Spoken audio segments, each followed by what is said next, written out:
Hi, Cap. Hey, it's great to see you again, sir. Tully, how did things go in San Francisco? It was a snap. And you won't have to worry anymore about old Sarge McKittrick making those trips down here and trying to put the squeeze on you. Good. Well, there you are. How much, you gonna count it? What for? It's all there, isn't it? Yeah, $10,000. Well, why count it? I mean, if friends can't trust each other, it's a sorry comment on life, right? Right? Boy, this L.A. is someplace, huh, Cap? I haven't seen much of it yet, but I put an extra $200 in the envelope. What for, sir? You don't owe me anything else. Well, there's a flight at 6:45 for New Orleans. Made a reservation for you. Better hurry up. You might be late. Hey, Cap, don't you want to hear how it went down? As long as you did the job right, that's all that interests me. Right. It was perfect. Good. I'm glad. Listen, Cap. When I got to San Francisco, I went up to old Sergeant McKittrick's room, see, and we both got snockered, right? Anyway, he did. I faked it. Look, you don't have to tell me that. I told him I'd met a couple of chicks, and let's go get him. You know how Sarge was about women. So we went down to get in the car. And man, was it dark. Not a soul on the street.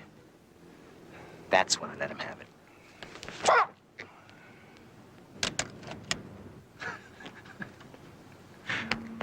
I put him in the car, you know, and I let it roll down one of those long hills.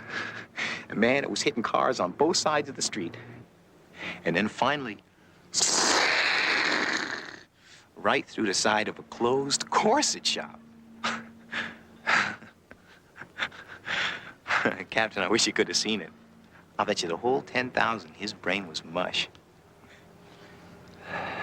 Yeah, well, I've got to leave. You got a plane to catch.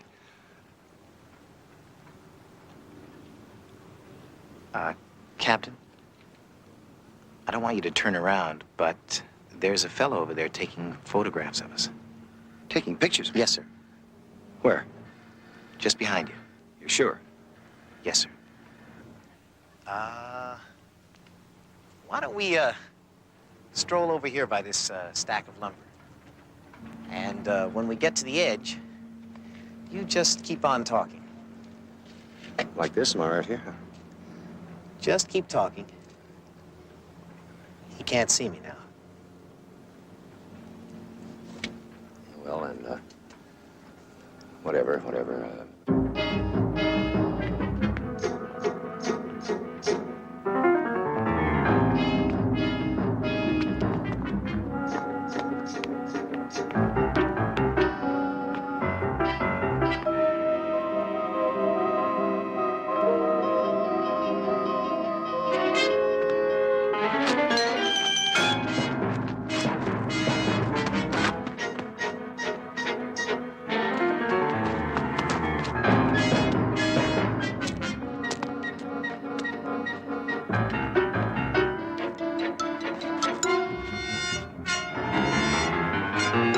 Stay the hell away from me! The sign out there on the fence says the trespassers will be prosecuted. Looks like I'm the prosecutor.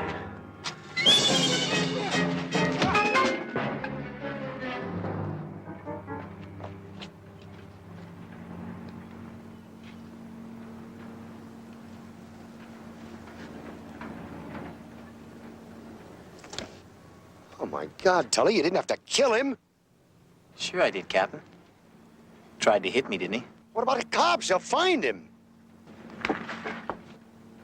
Oh, no, that's Larry Palmer. So who's Larry Palmer? He's a reporter for the news. He's been digging into my business. Well, you won't be digging anymore. I can't afford this. Tully, I can't afford it. Sure you can, Cap. Don't worry about it. I'll take care of the whole thing. It's on the house. Won't cost you a dime. Tell you what you do. Reload this. Expose the film that's in it. And I'll arrange it so that our friend here has a very bad accident.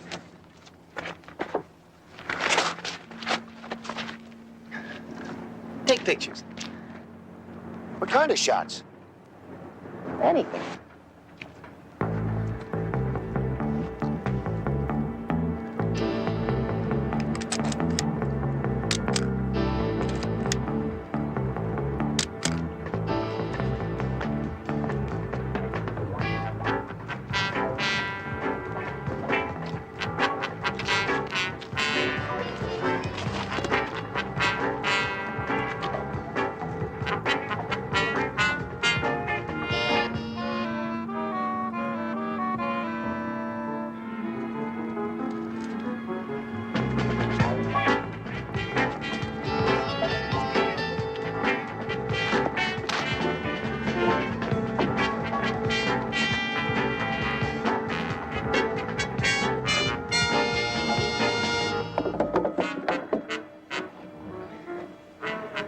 clear now.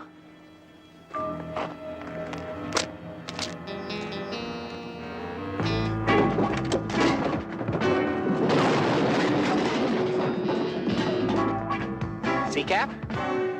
No pictures? No reporters? No problems.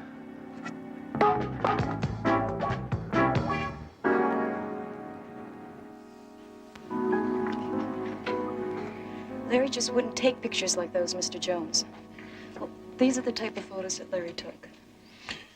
Well, I'm sort of an amateur photographer myself, and sometimes even the experts will blow a shot. No. He just wouldn't take all these shots of nothing and then let a stack of lumber fall on him.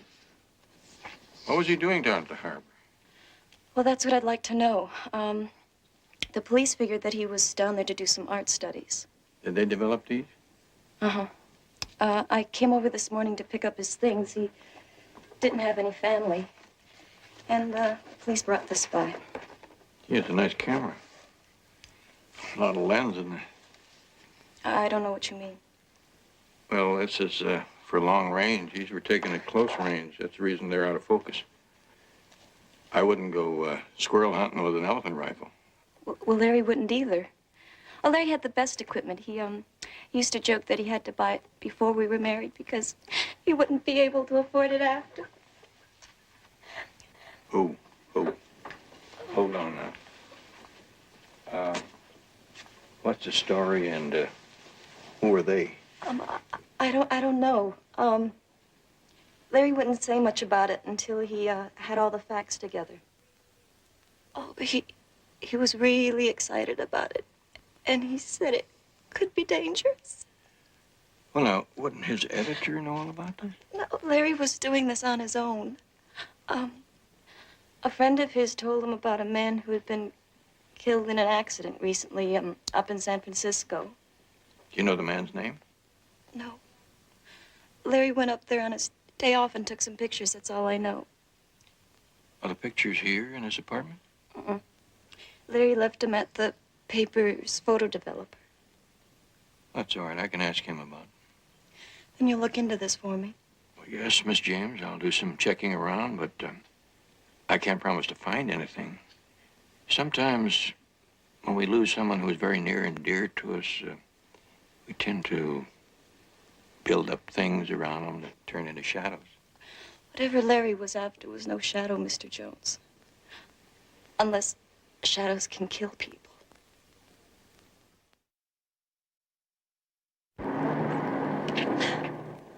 Oh, Daddy, thank you. You're the kindest man in the world. I have a feeling you love me only for my money. No, I love you for you.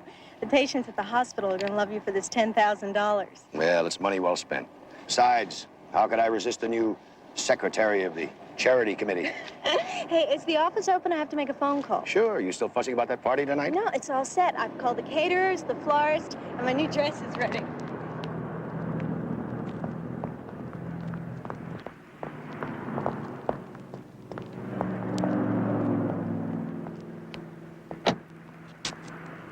Hi, Cap. How you doing? What are you doing here? You were supposed to have caught that plane on Sunday. I know, but I got to thinking about it, and I kind of like L.A., and well, anyway, roughnecking on those oil rigs is pretty hard work. Besides, I don't have any friends back in Louisiana. Tully, it isn't safe for us to be seen together. What if the cops saw us? They'd start asking questions. About what? Listen, Cap, I checked the San Francisco papers. They listed McKittrick's death as an accident. The L.A. papers did the same thing about Palmer. Why sweat it?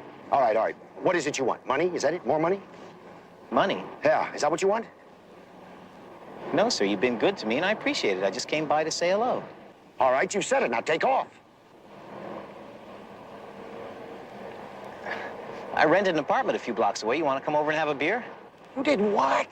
Sure, I gotta have some place to live. Hey, here's the 2 bills you gave me. I won't need them anymore. I figure with the 10 grand I got, I might as well settle on an investment around here. No, you don't do that. You get that money, you get on a plane. Now, that's an order. Now, go. You're making me mad, Cap. Tully, I'm sorry. You're my friend, Cap. Oh, please. Tully, I'm sorry. Don't ever make me mad. Hey, I lost my head, okay? Okay. Well, how about it? You want to come on over for a beer? Well, I can't right now. I'm late for a golf foursome at my club. Oh, okay. Maybe later, huh? Hey, listen, I got a phone. You can call me, ask information. Huh? Yeah. Okay. See you later. Have a good golf game, Cap. Dad! Dad! Did my father say where he was going? Oh, yeah, to the club. You must be Diane, Cap's daughter. When we served together, he talked about you all the time. Oh, you were in the army together. Oh, sure, we were good friends. I just got into town. I stopped by to say hello. Cap's the only person I know here. Well, now you know one more. Yeah. Hi, I'm Tully Morgan. Well, you already know my name. It's nice to meet you, Tully. It's nice to meet you.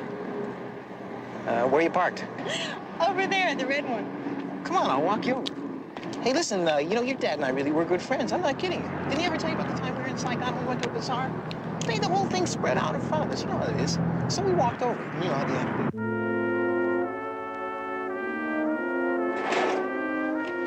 it. Yeah, here you go, Barnaby. These are the pictures Palmer had me develop. Brought them in Saturday night when he got back from San Francisco. Thanks, Tom. Not much to those shots, Barnaby. Some stiff in the San Francisco morgue. Once you kill them and chill them, they all look alike. Yeah, not a pretty sight. Any idea who this is? There's a clipping on the back of one of those. John J. McKittrick, retired Sergeant Major, U.S. Army, was killed last night on Green Avenue when his car raced downhill out of control and plunged into the side of a building. McKittrick was pronounced dead on arrival at Mercy Hospital. Larry left that article with the roll of film. I stuck it on when I finished the prints. Isn't it coincidental? A reporter goes up to San Francisco on his day off to check out a routine accidental death. And on the next day, he is killed in an accident. Barnaby, I've been around here a long time. I could tell you a lot more strange ones than that. Larry's editor didn't know why he went up there. Did he mention anything to you? No. Besides, what difference would that make now, anyway? Well, I don't know yet. You mind if I use your phone, Todd? No, go ahead.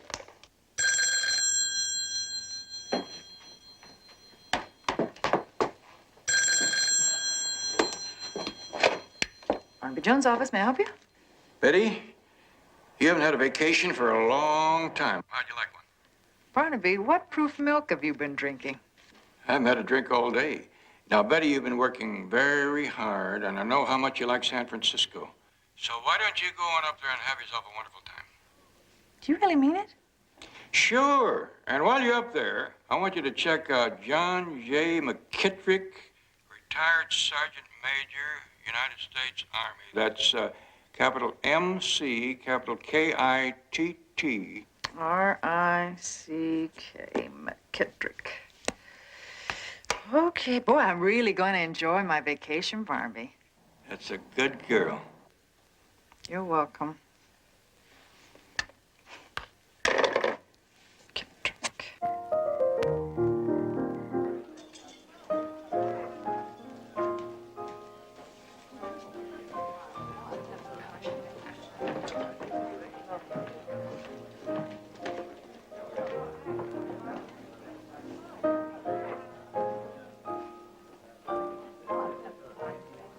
You look beautiful, honey. Thank you. I wish your mother had lived to enjoy all this. So do I. Oh, I rearranged the flowers after the florist left. How do they look? Just perfect. Oh, and the roses. Excuse me, Daddy. I have a surprise for you. Hi. Hi. Hi. Hi, Cap. Daddy, a good friend like Tully, you ought to be ashamed for not inviting him to the party. Well, everybody else was so much older. Except me. Tully's my date. That's all right, Cap. I like older people. I like young ones, too. Tully, what would you like to drink? I'll get it for you. No, that's all right. I can find it myself. I'm good at finding bars. Where did you meet him? At the office today after you left. Why? Well, just the least you could have done was ask me before inviting him. Daddy, you invited everybody else to this party. Can't I at least have one person for myself? Well, how about Ron or Jimmy? You could have invited one of them. Ron and Jimmy bore me. And besides, Tully's cute. Cute.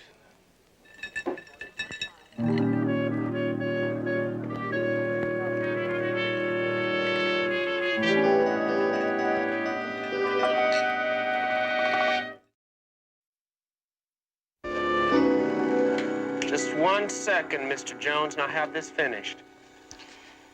You do good work, Joe. Oh, he's one of the best. Well, thanks. If I could catch up on my back orders, I could get started on the stuff I should have had out last week. Joe, being as how you were Larry's best friend, you have any idea why he went up to San Francisco and a thing like this? Well, I'm not sure. I cut out this article on McKittrick's being killed, and I gave it to Larry. He flipped when he saw it, said he could smell a big story in it. What kind of a story? When we were in Nam together, there were a lot of heavy rumors coming down about McKittrick. In the Army, a sergeant major has more power than you can believe. McKittrick used it. To divert supplies that ended up on the black market. And later there were rumors about heavy equipment being certified as salvage, bought by stateside companies, then sold all over the world, good as new. Was McKittrick ever investigated? Funny thing, there was one near the end of the war, but that investigation didn't get very far. One night, some VC got into the compound and hit us hard. 2 of the buildings destroyed were the ones that housed the shipping and supply records. Good deal for McKittrick. Yeah, and whoever was in it with him. Anyway, with the records gone and the confusion of our pulling out, the investigation just kind of faded away.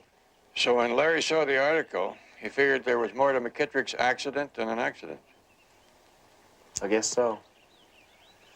You know, I'm not sorry McKittrick got his. There was scum like that who put a bad name on all us vets. A few rotten apples and we're all lepers. I was lucky. I knew how to do this before I went in. Most vets can't even get a job. This time when Johnny came marching home, there weren't any parades, just unemployment lines. Oh, I'll get it. At least I can do something useful around here. Joe Rockwell and Company. Yes, hold on, please. It's your answering service, Mr. Jones. Thank you. Yes. Oh, Betty, put her on. I talked with McKittrick's apartment manager, and he said that the night McKittrick was killed, he was drinking with a friend. Drinking with a friend. Who? Well, the manager didn't know, but the manager's son saw the friend later on that evening when he took them some ice. Something about an old army buddy. Get a description, Betty. It's important. I will, as soon as the son gets back. Tomorrow sometime. Well, call me as soon as you hear. Bye. Bye. Well, seems McKittrick was drinking with a friend just before he died. Joe, you know anything about that Army investigation? No. But there's a man here in town who was on that investigation team. Sounds like an interesting man to talk to. His name's Maxwell Strager, but I don't know where he lives. Maybe I can find out. Tully is not our kind. Just who is our kind? Well, I don't know. Maybe is somebody you went to school with. Look, Tully is not very stable. He doesn't have a job. He keeps moving around. Well, he's got plenty of money. He's buying into a bar at the beach. He's what? That's what he said. He's going to come by in a few minutes and take me to see it. You made another date with him? Yes, and I really don't want to discuss it anymore.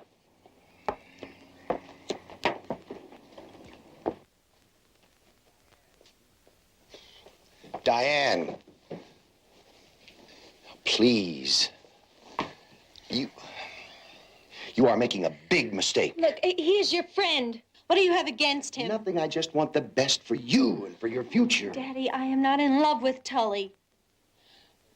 I just like him, that's all. He's different. Oh. There he is now.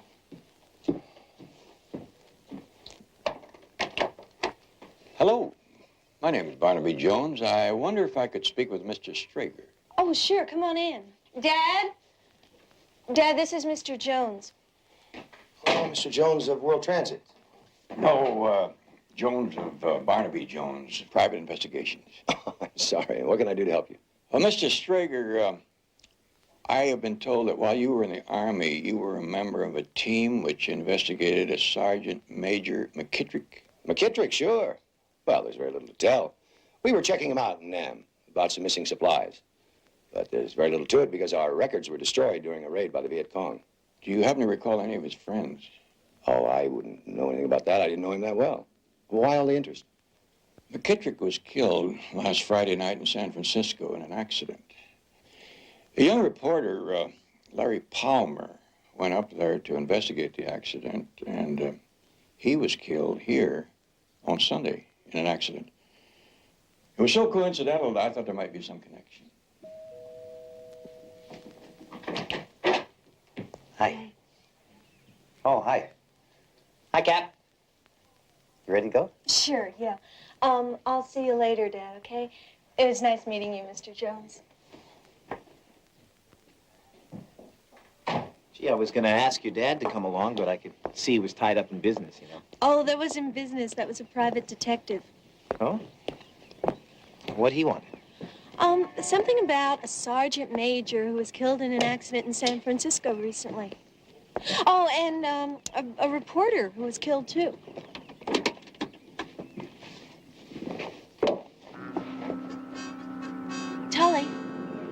Tully, let's go. If we're gonna see the bar and go swimming, we're gonna have to hurry. Oh, yeah. Yeah, let's go.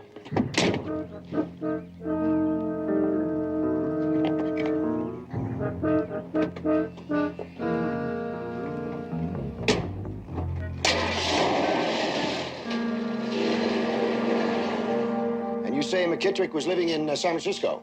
Yes, my daughter-in-law is up there now checking it out. She found a man who says that he saw McKittrick drinking with an old Army buddy just prior to the accident. A man drinking with McKittrick, huh?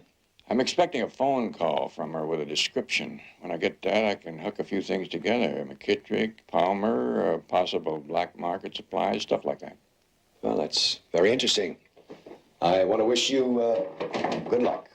Thank you. And if I may borrow a phrase from Mark Twain, I've always found, Mr. Strager, that the harder I work, the luckier I get. Goodbye.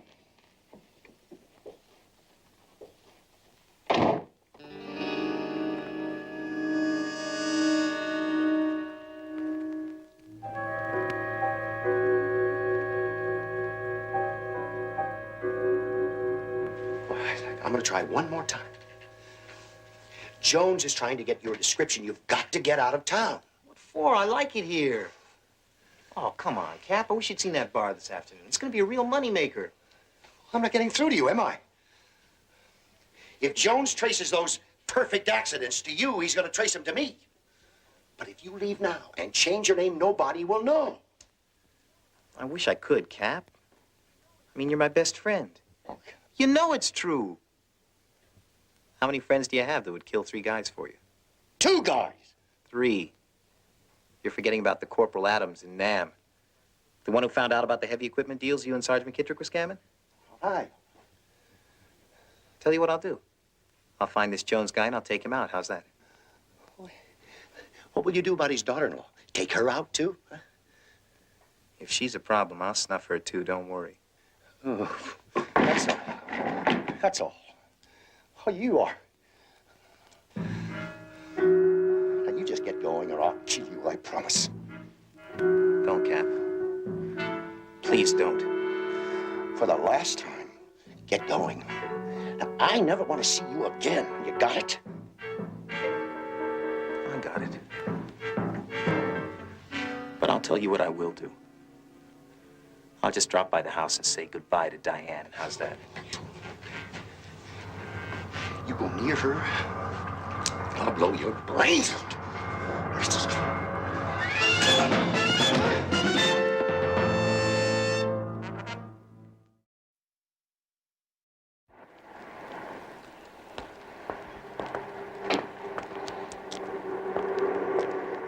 What happened, Lieutenant? Well, Mr. Mooney, the foreman, found Strager this morning. It's like he fell down those stairs inside. It was a long fall. Accident? Yeah. What's your interest in this, Barnaby? Well, Strager had been supplying the answers to some questions for a client of mine. I called his house and it told me about this. You know, routine accidents are something I've been running across a lot lately. Listen, if you know something I don't, I always like to be informed. Well, Lieutenant, I don't know where I'm going myself yet, but when I get there, I'll sure let you know. Okay. I'll see you later. I got a million reports to do.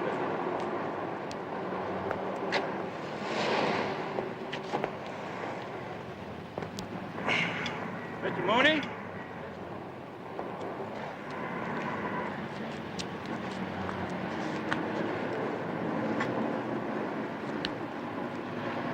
Mr. Mooney, I'm Barnaby Jones, private investigator. Oh? You worked here long? Yeah, about 25 years. Did Mr. Strager own the business that long? Oh, he bought it about 6 years ago. 6 years. That must have been while he was still in the Army. I didn't realize that captains made that kind of money. Well, I don't know what he paid for it, but it wasn't much. See, the business was in pretty bad shape until about 4 years ago when he got out of the Army. Then things really got to popping. Oh, yeah, all this heavy stuff. Oh, yeah, stuff was pouring in. We'd fix her up, ship her out, all over the world. Yeah, as I recall, this heavy equipment was kind of hard to come by then. Yeah, it was, but Mr. Strager knew where to get it, and I knew how to fix it up. Yeah. You must have been busy as a horse's tail during the fly season. Yeah, I sure was. 16-hour days. Is there any record of exactly where it came from? Sure, that would be in the office files. Wonder if there'd be any possibility might take a look at the file. Well, I wouldn't mind, Mr. Jones, except that Mr. Strager came down here yesterday about 5 and boxed all those records up. I helped him carry them out to his car. He said he was taking them home. That's so. Well, thank you, Mr. Mooney. Thank you very much. You bet.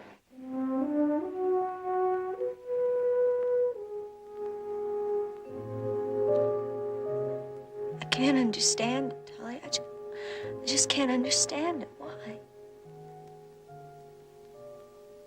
Look, I know how upset you are. Have you eaten today? No.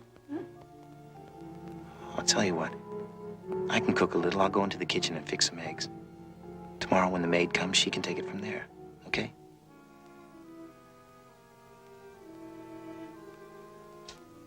Everything's gonna be all right.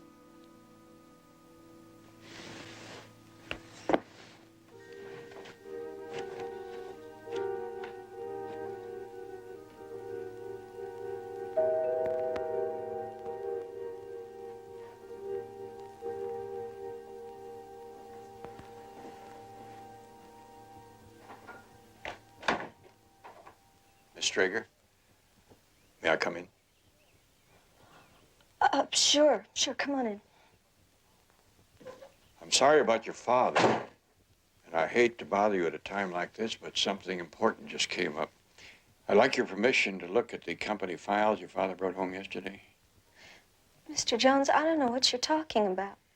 I'm not positive that your father's death was an accident. Looking at these files may clear it up. Not an accident. That's right. May I look at them? Yes, I think there's some boxes in the den. Thank you.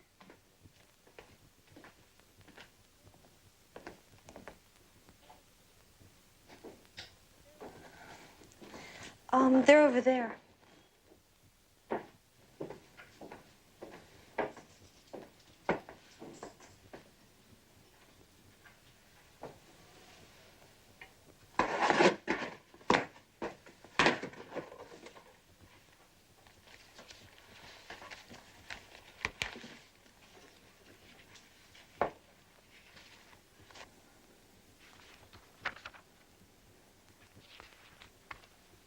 What are you doing?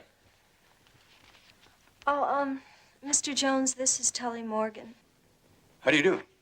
Hello. Tully, Mr. Jones thinks that maybe my father's death wasn't an accident. He thinks there may be some kind of proof in the records to show it. Oh. Well, sure. Miss Strager, your father bought a lot of government heavy equipment in Vietnam. All all of these papers were signed by a Sergeant Major McKittrick, the approving non-commissioned officer. You ever hear of him? No, not really. Why don't you ask Tully? He served with my father in Vietnam. McKittrick? No, I haven't heard of him. Diane. Look, your eggs are in the kitchen. I want you to go in there and get something to eat and try to rest. And I'll handle everything here, okay? You over there long? Nam? Part of 71, 72. Well, there are a lot of people there. I guess you wouldn't know them all. That's right. That's all right. I can check McKittrick's service record. Hello? Yes, just a moment. It's for you, Mr. Jones. Oh, thank you.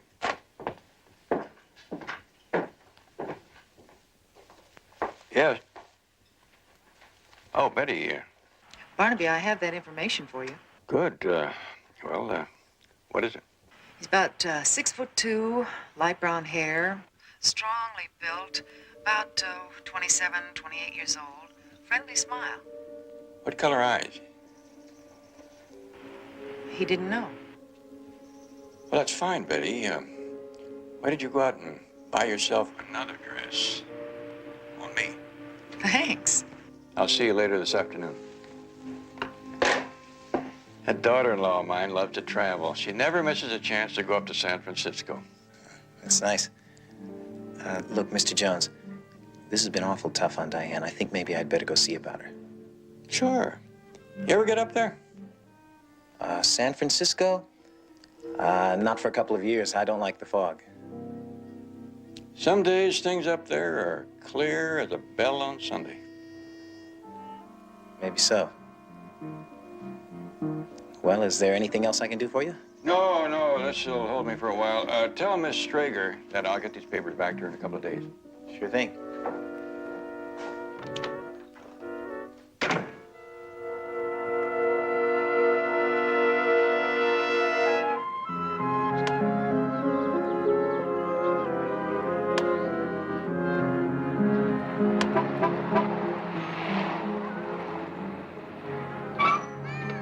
Okay, you guys, that's it for today.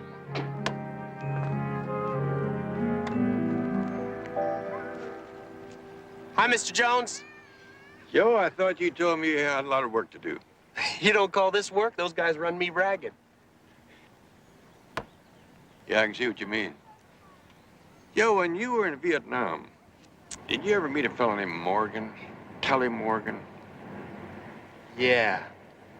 I met him once, and I heard a lot about him. He was in Captain Strager's outfit. What kind of a soldier was he? Not worth a damn. He got in a fight with another corporal and killed the guy. Claimed it was self-defense. He got out of it. How? He lucked out. Captain Strager and Sergeant Major McKittrick saw the fight, but it happened so fast they couldn't stop it. They said at the court-martial that the other guy came at Tully with a knife. Tully was a black belt karate expert. He killed the guy. McKittrick testified for him? Yeah. It's nice to have friends like that. Yeah. Then what happened? Well, there's something in Tully's records about past fights, instability, stuff like that. The Army booted him out as an undesirable. That's the last I heard of him. Is that any help to you? Terrific. Thanks a lot, Joe.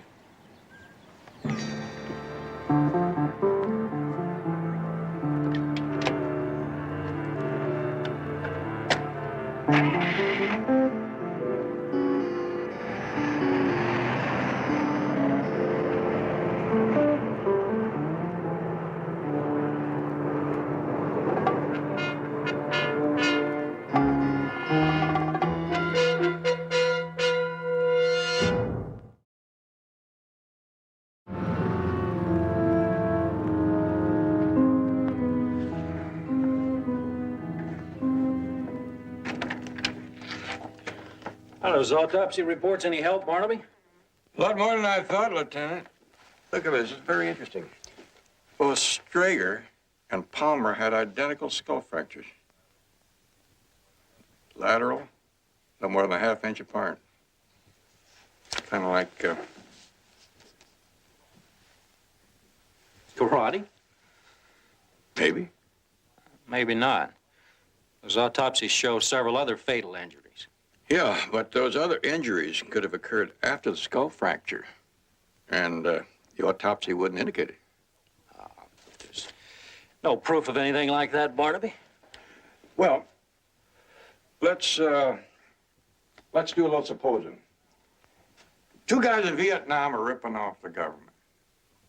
One of them is in a position to certify heavy equipment as salvage, and the other one has a business over here which buys the stuff. Now, he fixes it up a little and sells it at a tremendous profit. All right, I can suppose that, but where does it lead us? Supposing there's an inquiry.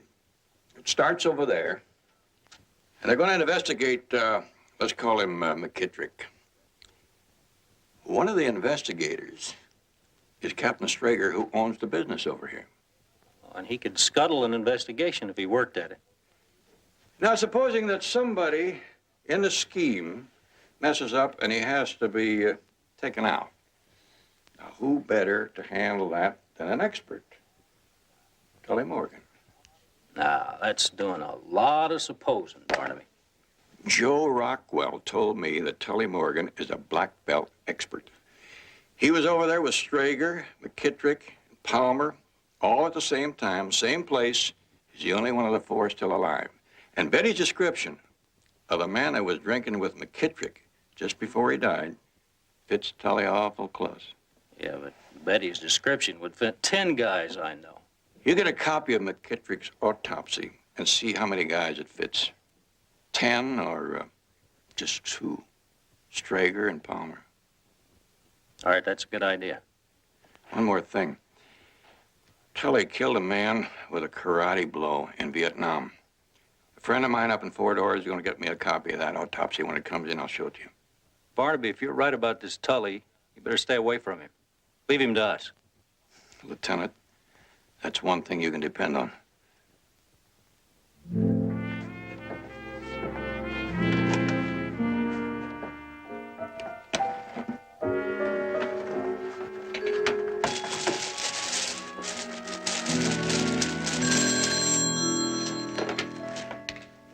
Barnaby Jones' office. May I help you? No, I'm sorry. He's out of the office right now. Can I take... Well, yes, I can have you meet you there. And the name was Rockwell? That's right. Joe Rockwell. Thanks a lot.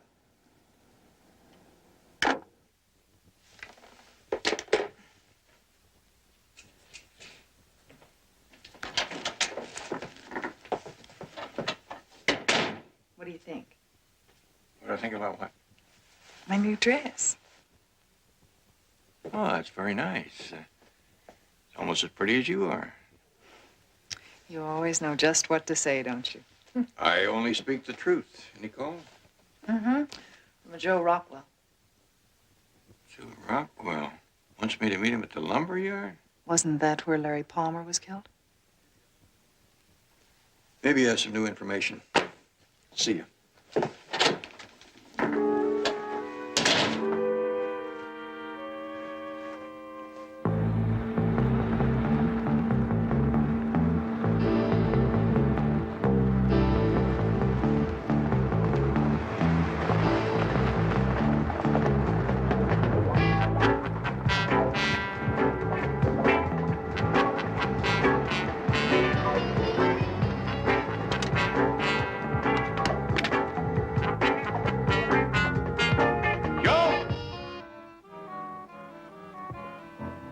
Joe Rockwell? Betty, where's Barnaby? He was dead right about Sergeant McKittrick. Oh, he went out to meet Joe Rockwell at the lumber yard. Oh, you can't reach him out there. Listen, by now, he may have gone back to Rockwell's house. You want me to try? Now, please. Okay.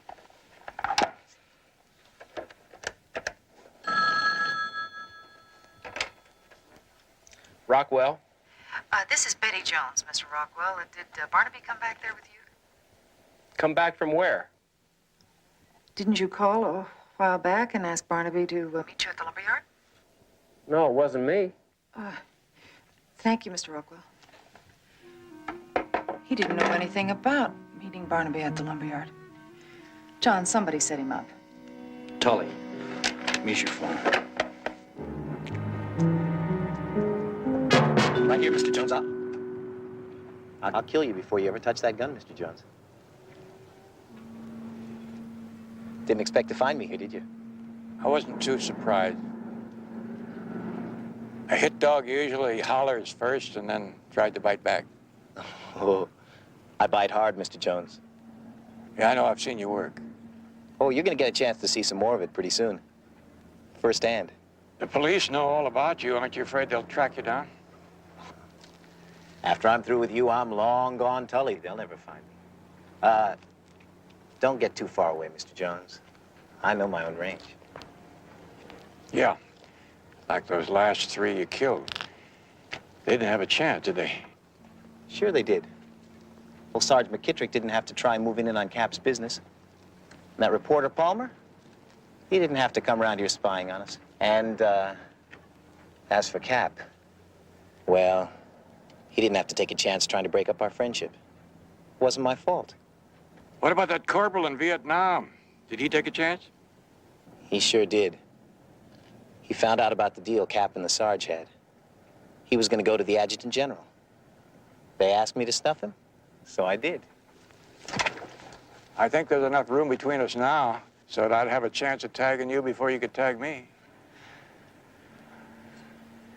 You're right.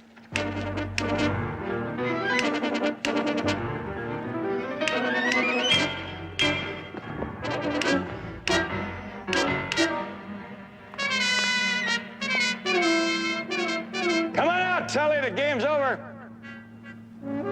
I've got you up a tree, Mr. Jones. Over here.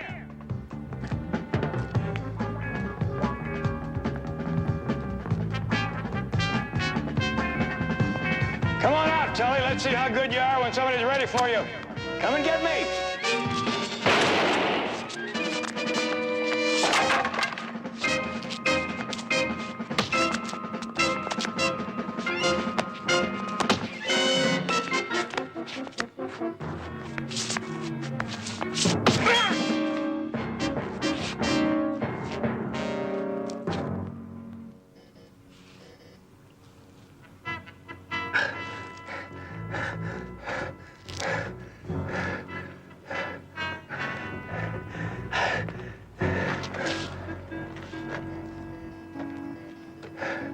I almost got you, Mr. Jones. I came pretty close. Close ones only count in the game of horseshoes, Tully.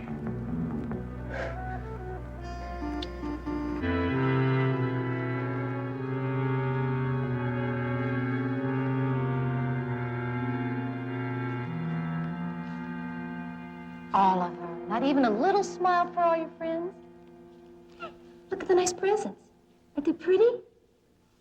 Come on, Oliver, a teeny-weeny little smile. Well, I guess there are still lots of blessings we can count. It's been such a nice party, and we have all really had a good time, haven't we? And next year on his birthday, why, thank you, Charles. Ooh, my, look at the time. Mrs. Brennan is going to be scolding us tomorrow. You know, it's way past all your bedtimes. It's past my bedtime, too, and I've still got a long drive home. Now, gentlemen, I know we've really enjoyed ourselves tonight, but I think we better be... Oh. Come on, gentlemen, come on. Good night.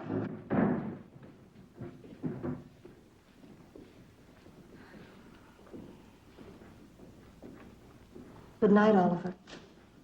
Happy birthday.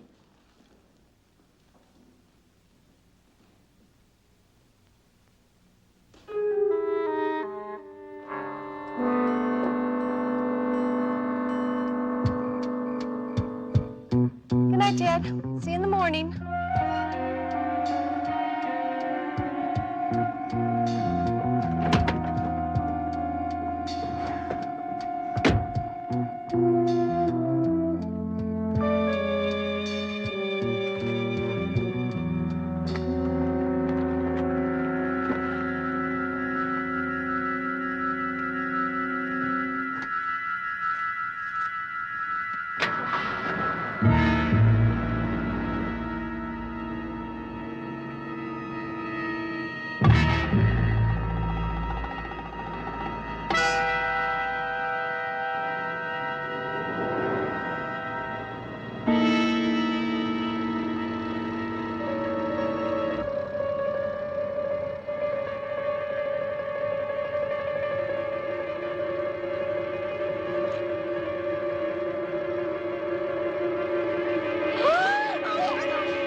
How do you do? My name is Barnaby Jones. I'm here to see a Mr. Donald Harrelson. Oh, yes, Mr. Jones. Mr. Harrelson is my nephew's attorney. He's expecting you. I'm Tim's aunt, Edna Morrison. How do you do? Please, won't you come in? Thank you. Are you going to charge my client, or aren't you? Don't push me, Counselor. My client has a witness that puts him in this house last night. What more do you want? Barnaby, what are you doing here? I asked him to come. Thanks for making it so fast. Barnaby, this is my client, Tim Landis. Hello, sir. Do? And his sister, Alicia. How do you do? Sir, I'm very glad you could Barnaby, come. I might have a word with you first, please. Sure.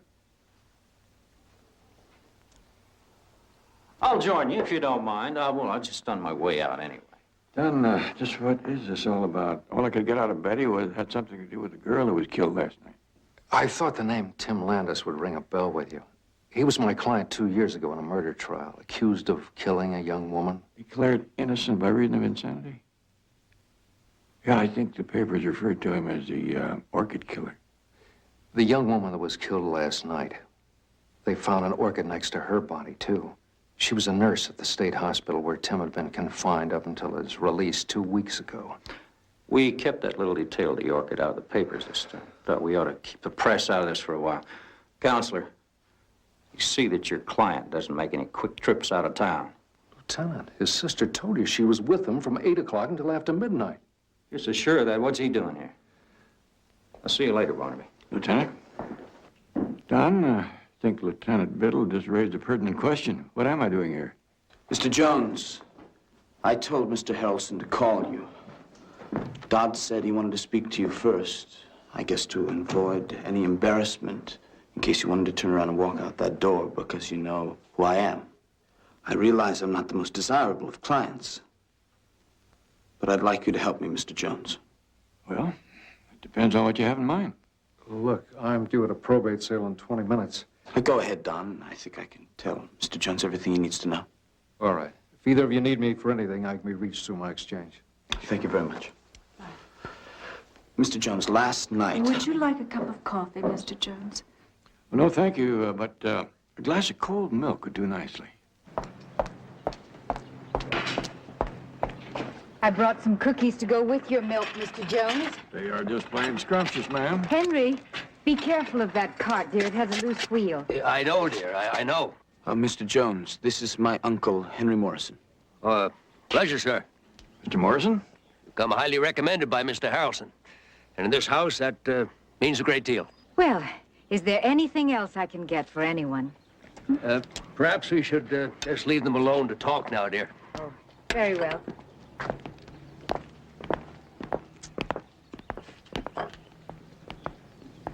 Now, did anyone else see you last night? Well, I'm not sure. You make any phone calls? No, I don't think so. Mr. Landis, there's an old saying that one rooster can't do another one scratching for him. If you keep on hemming and hawing, I can't help you. I don't know where I was last night. I just blacked out, like I did 2 years ago. Your sister told the police she was with you. She was only trying to protect me. It's not her fault. Mr. Jones, Tim may have blacked out last night, but he didn't kill that girl. I mean, if you knew him as I do, you'd know he couldn't do such a terrible thing. Can you remember anything from last night? Yes, I can. And everything I told the police, up to a point, is the truth. I was working on my car. Alicia was with me till 8:30, 8:45. Yes? According to the news reports, the murder occurred around 10 o'clock. I know. The last thing I remember, it was about 9 o'clock. I was driving my car out the front gate. I wanted to take it for a run. The next I knew, it was dawn, and I was sleeping in my car about 3 miles down the road. Mr. Jones, I couldn't have killed that girl.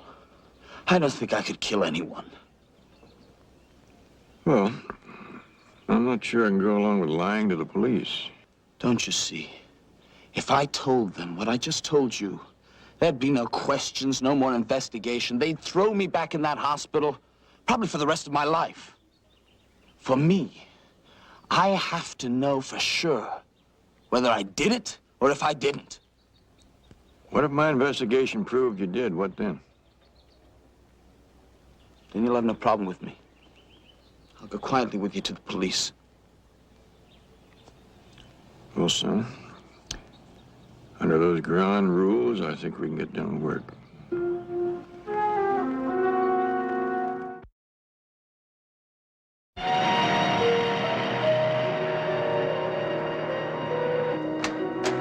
We can talk in here. Thank you.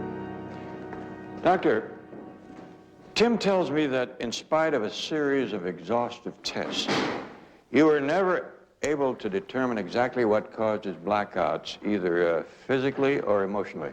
Yeah, well, that's true as far as it goes.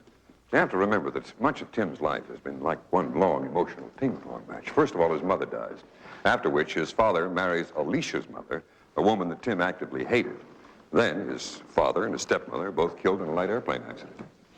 This woman that Tim hated, that was Alicia's mother. That's right. But there is no blood relationship between them. That is, they're not actually brother and sister.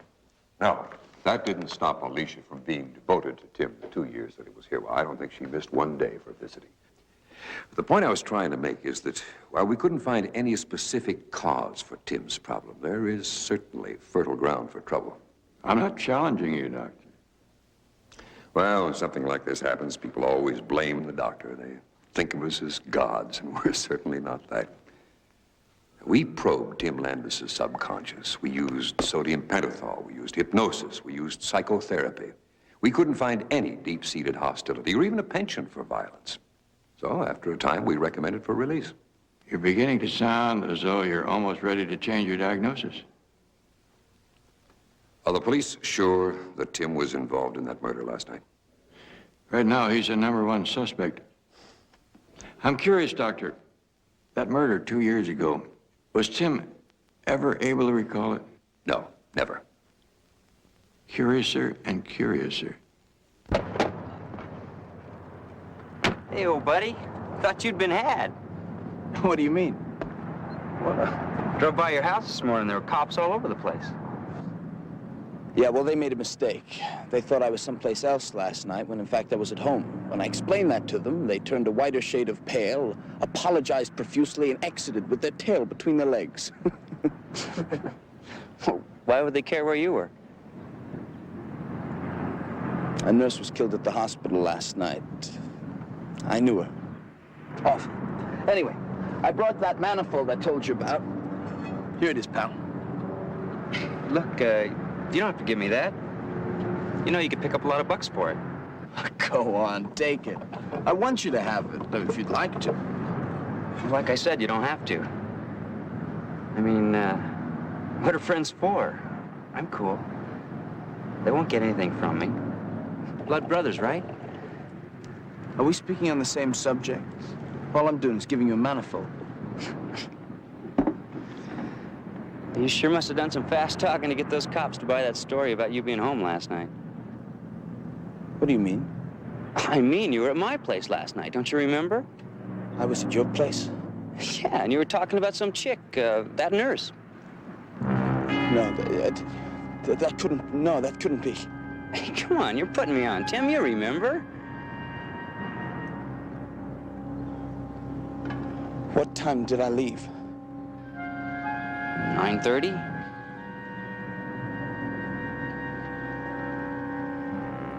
Hey, look, you're shaking. Hey, man, even if it's true, calm down. Hey, don't worry about it. I won't tell anyone. Honest, Tim, I won't tell anyone.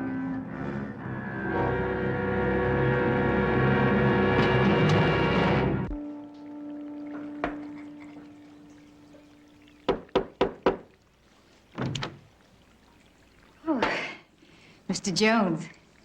I didn't mean to startle you. Ms. Morrison, I was looking for Tim. I understand he's not home, but Alicia said that I'd find you working out here. Say, that is a beauty. Cattleya, isn't it? Well, yes. Do you know flowers? Oh, but I had a maiden aunt who used to say, flowers are the sweetest things God ever created and forgot to put a soul in. Well, maybe it's just as well. If these orchids had souls, I'm afraid they'd be weeping now for those horrid murders. I had a very interesting lunch today with Mr. Harrelson. I didn't realize until he told me that all this is Tim's. At least it will be after his 25th birthday next month. That's right. And you will be administering his estate until then? I have been for the past 8 years, ever since since Tim's father died. You see, my husband and I never had any children of our own, and, well, we've tried to do our best by Tim and Alicia. According to Mr. Harrelson, you've done a fine job, not only with the children, but taking care of Tim's money. Thank you. But I'm afraid you might get an argument from Tim as far as his money goes. I think if I had let him, he would have given most of it away by now. He's like that, you know. Well, wisdom comes with experience. I'm sure he'll be looking forward to your wisdom and counsel for many years to come. I don't know. Thank you very much.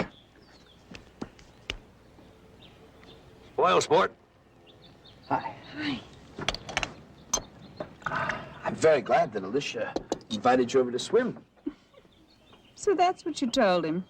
I invited you swimming. Well, you did once when we were in school together. In the 10th grade, remember? Thanks for the drink, Timmy. Ah, yes, the 10th grade. I remember that. That was the year the headmaster caught you and Bill Dunsley out behind the bleachers. You really do get your claws out when somebody gets even close to your big brother, don't you? The only thing is he isn't even your real brother. Oh, now, come on. What difference does it make who invited Sherry over? She's here, so let's enjoy ourselves, huh? By all means. And after we've all had a swim, Sherry can keep us fascinated by tales of her exploits in the 11th and 12th grades. Alicia, please. I'm sorry, I shouldn't have come. I thought you might want to go to a party. I wanted to invite you. Excuse me. Sherry. Tim, let her go. She's nothing but a trampy little gold digger. Why don't you let me decide who I'm going to be with? Huh? Sherry!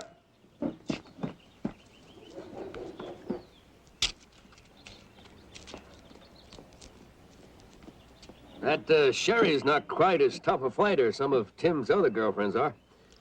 Most of them last at least 3 rounds. Must be pretty difficult to be as close as brother and sister and yet not be. Is she always that protective of him? Well, only if Alicia thinks some female is getting too close to him. You know, once she even tried to have one of the nurses out of the hospital fired. You know, according to Mr. Harrelson, Alicia doesn't share in the estate unless something happens to Tim. Well, I wouldn't know about that. Listen, can I pour you a drink, or are you, as they say, on duty? I'm on duty. I think I better try to catch up with Tim. There are a few questions I ought to ask him.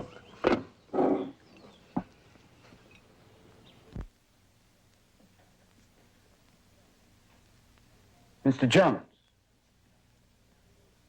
have you found anything out yet?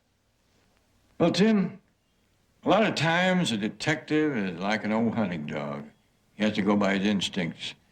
Right now, my instinct tells me that if we could just solve the mystery of why you black out. I've tried, Mr. Jones. I don't know how many sessions I've had with the shrink.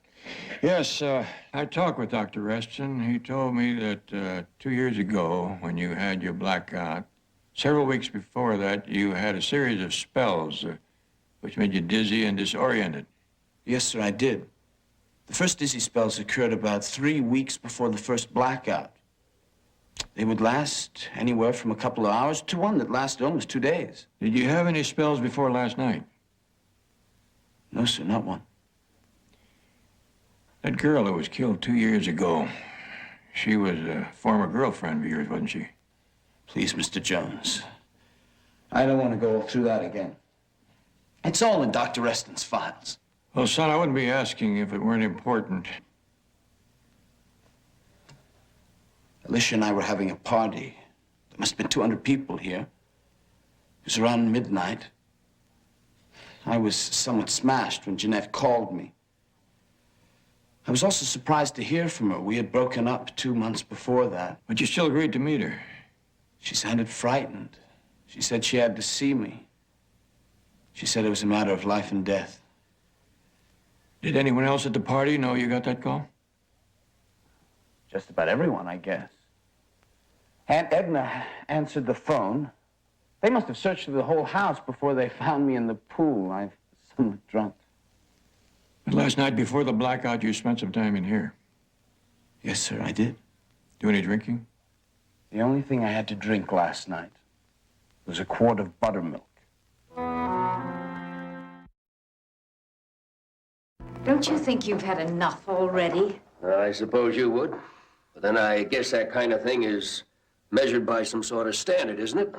Somehow I was under the impression that we had lost all that sort of thing. We? Yes, we. What are we even doing here? None of this is ours. This is Tim's house. Tim is my brother's child, and I intend to look after him as long as need be. People should live their own lives in their own houses.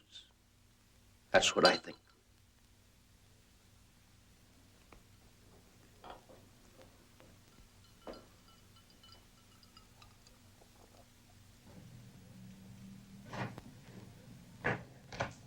Tim, it's after 11 o'clock.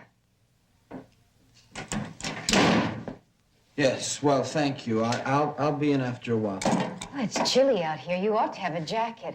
I'll go in the house and get you one. No, please. I'm not cold.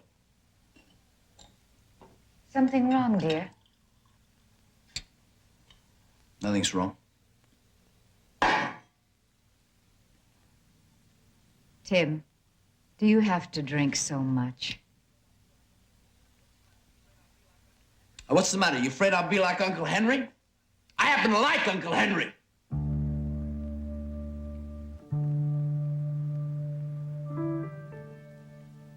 I'm sorry, Aunt Ed. I didn't mean to scream at you.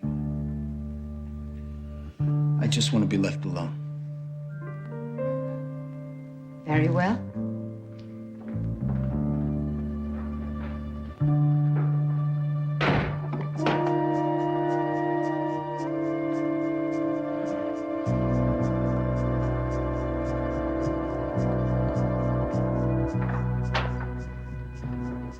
Aunt Edna, I'm sorry. I didn't mean to.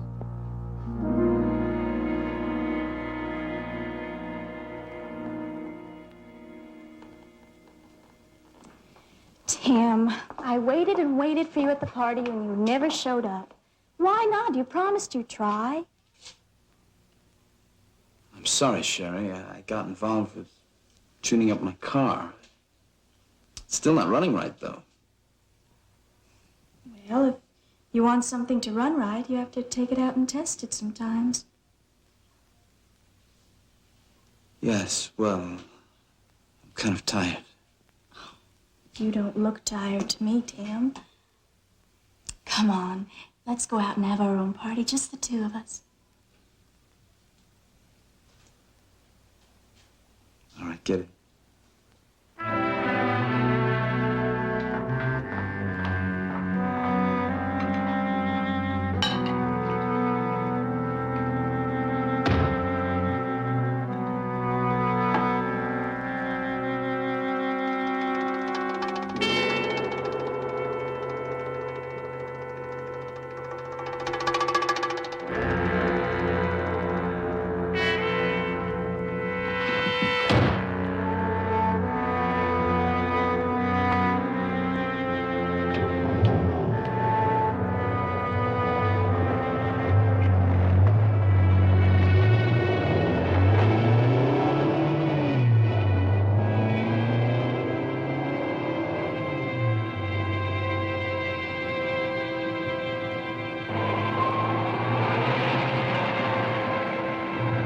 Why don't we head up to the old cutter's place? There's no one there this time of year. What? I said, why don't we go up to the old cutter? Tim, are you all right?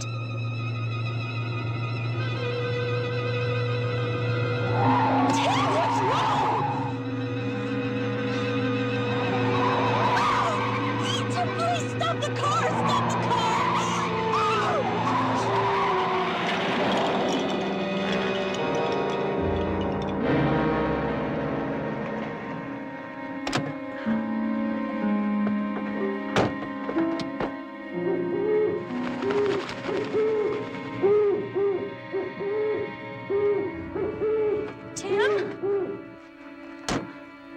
Tim, what is it? What's the matter?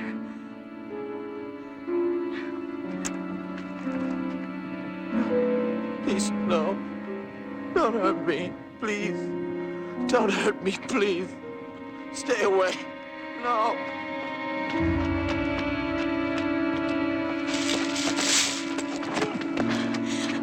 Tim! Tim, what is it? Tim! Tim, please come back. Timmy!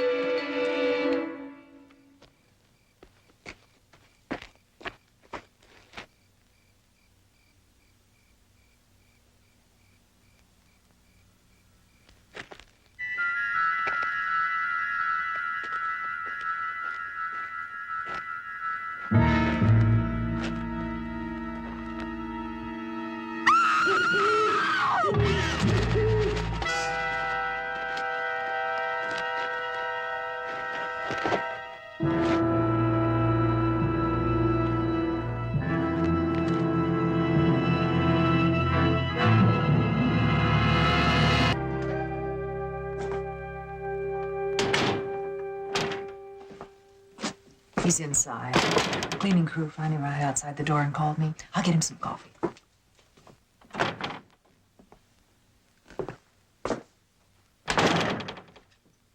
Back where I come from, only preachers and beer drinkers get up at this hour on a Sunday morning. We got trouble? It happened again last night. I blacked out. Only this time I can remember some things. I remember the girl. She was screaming. I was running. I hope she's all right. Where did this happen? On a mountain road. I don't know where. Did you try to get in touch with her this morning? I called her apartment. Her roommate answered. Said she hadn't been home yet. Mr. Jones, I'm not going to go back to that hospital, please. Oh, wait a minute. What time did all this start to happen? Aunt Edna came by the garage to tell me it was after 11. Sherry came by after that. We decided to go for a drive. I started to feel that awful dizziness. I remember the headlights coming in through the window. Sherry grabbed the wheel. Any idea where you wound up? Where your car is now? No, sir. Between dinner and the time that Sherry arrived, did you have anything to eat or drink? No. Oh, wait. There was a bottle of red wine. I had a couple of glasses of that. Barnaby, that was Lieutenant Biddle on the phone. They found Tim's car with the girl's body next to it.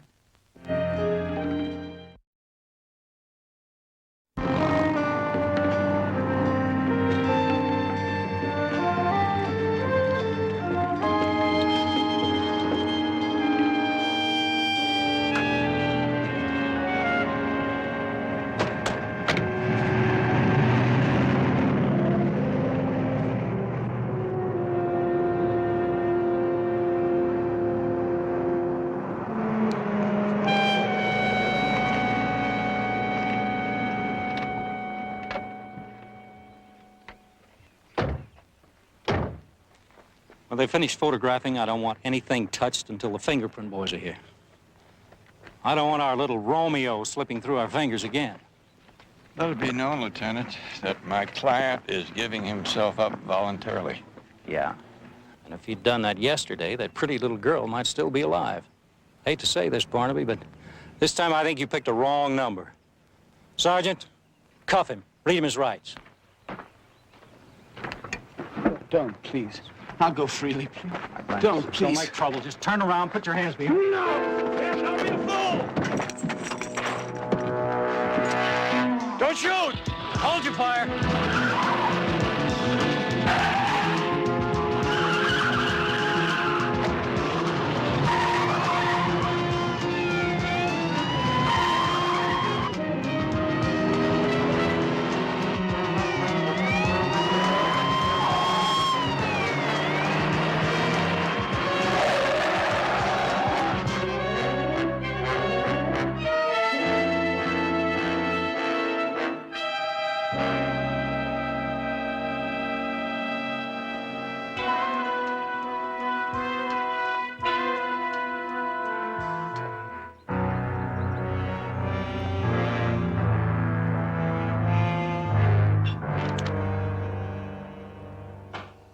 Mr. Jones.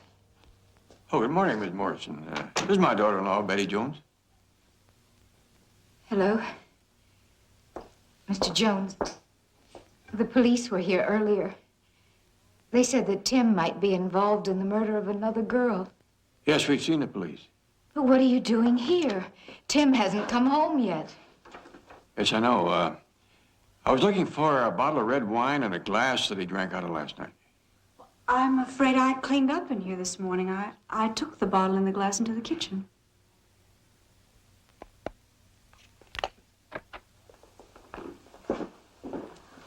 I'm afraid I ran the dishwasher through this morning. No, I think this is the one. Won't make any difference anymore.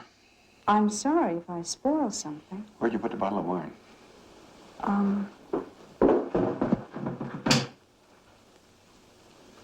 That's odd. I'm sure I put it in here. Henry? Well, I hope you're not accusing me of consuming that soda pop that Tim calls wine. Well, it couldn't have disappeared by itself. Where do you keep your trash cans? Come here, I'll show you. Yeah, that's the stuff that Tim drinks.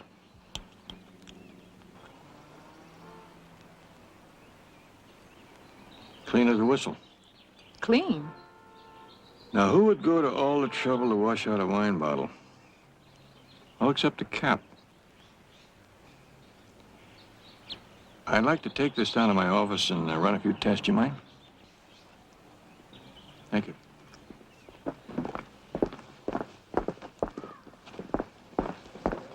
What's he doing? He says he's taking the cap from the bottle of wine with him. He's going to have it tested.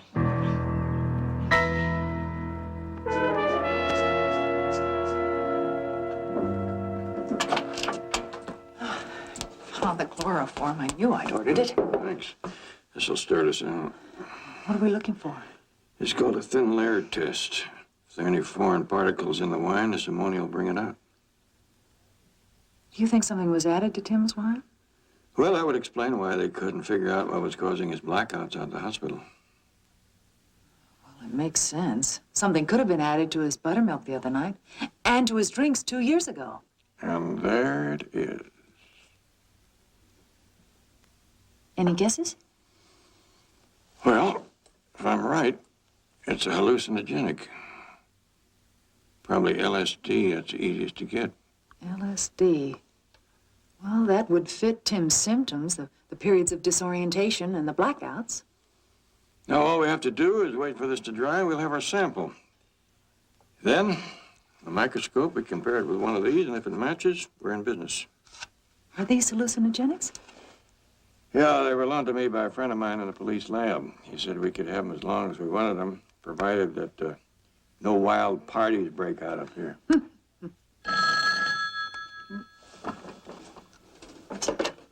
Barnaby Jones.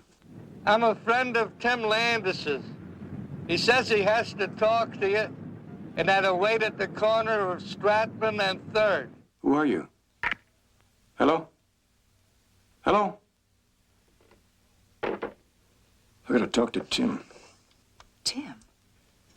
Betty, all you have to do is wait for this to dry, scrape some out, put it on the slide, microscope, and try to match it with one of these. Think you can do that? I'll try. See you in a little bit. All right. I did okay, huh?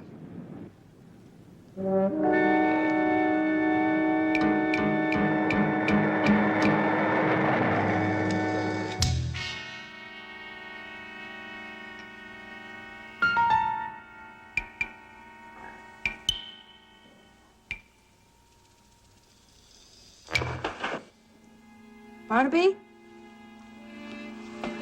Barnaby, it's just about dry. Listen, can I make the slide anyway?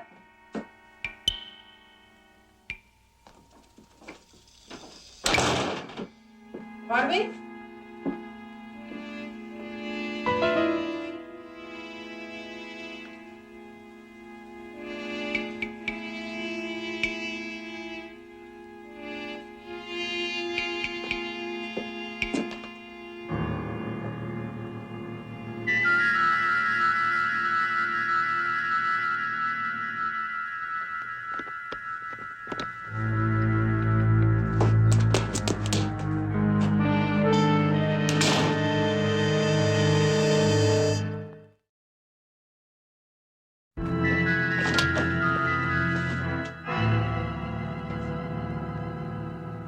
Eddie? Eddie! I'm in here, Barnaby. Thank goodness you're all right. You know, when I realized that was a phony address, I called the police right away. Barnaby, I got so scared I just ran out of here. I didn't even see who it was. Come here. If you think I'm going to be upset with you for not becoming the orchid killer's fourth victim, you're in for a big disappointment. We lost the test. I mean, now we'll never know what it was. Yeah, but on the other hand, the killer has proved our suspicions. Or why would he or she sneak in here to steal back a couple of drops of cheap wine? If that's another one of Tim's friends, I'm not in.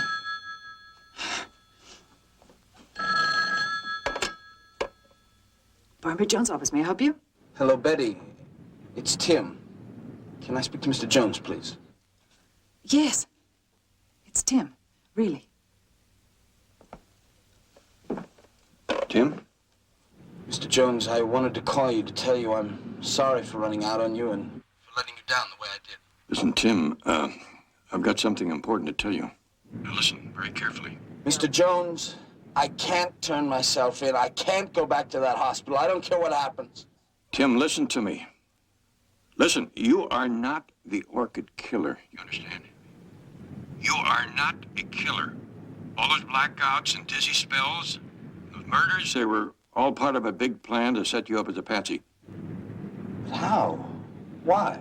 I'm still working on that. Now, Tim, do you know anyone who may have had access to or used a hallucinogenic, possibly LSD? LSD?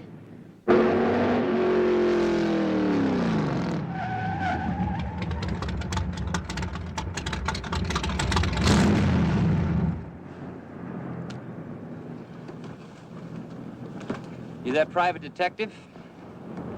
Yeah, you're Tim's best friend, Jack Meyer. Is there something you want? I understand you used to manufacture LSD.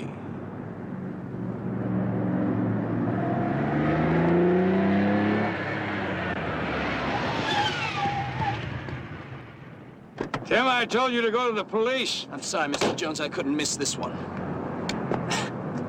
What's this all about? The orchid killer, Jack. Someone who put acid in my food and my drink. Hey, now you're coming on awful strong. You don't think I did that? Who else, old pal? You're the guy who used to make and sell the stuff. That was a long time ago. So was that party 2 years ago. You were there when Jeanette called. You knew I was going over there. Only she wasn't my girl anymore, was she? She was your girl. The girl you told everyone you were gonna marry. Unfortunately, she was some low-life tramp. And it was me she wanted to see. Me she called. So how does it go, Timmy? I get crazy mad, dope you up with acid, rush over and kill her before you show up? You must admit it's a pretty good motive for murder. That's right. Yeah. Yeah, I guess it is. Except for one stupid thing. I loved her. So maybe she was a bit of a tramp, secondhand. I mean, my whole life's been secondhand from Tim. My car, most of my clothes. Anything I happen to want or need, he throws it to me like someone would throw scraps to a dog. Now, if I'd have killed anyone that night, it wouldn't have been Jeanette. It would have been you, Tim.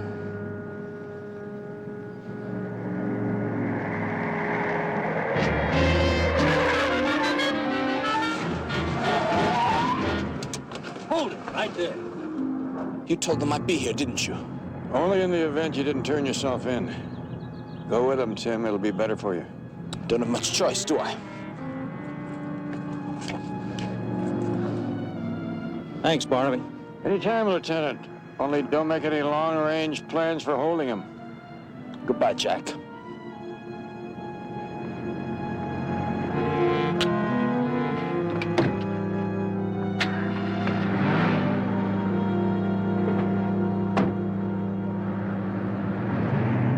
You really meant that about Tim being doped with acid?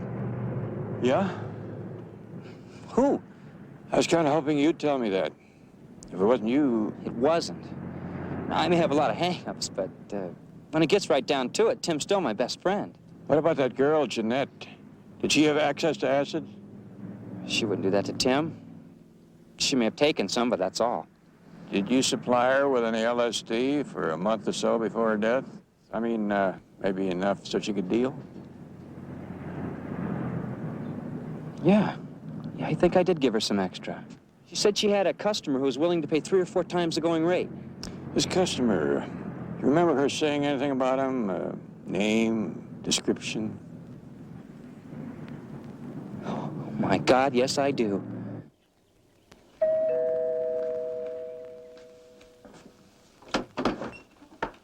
Oh, Mr. Jones, come in.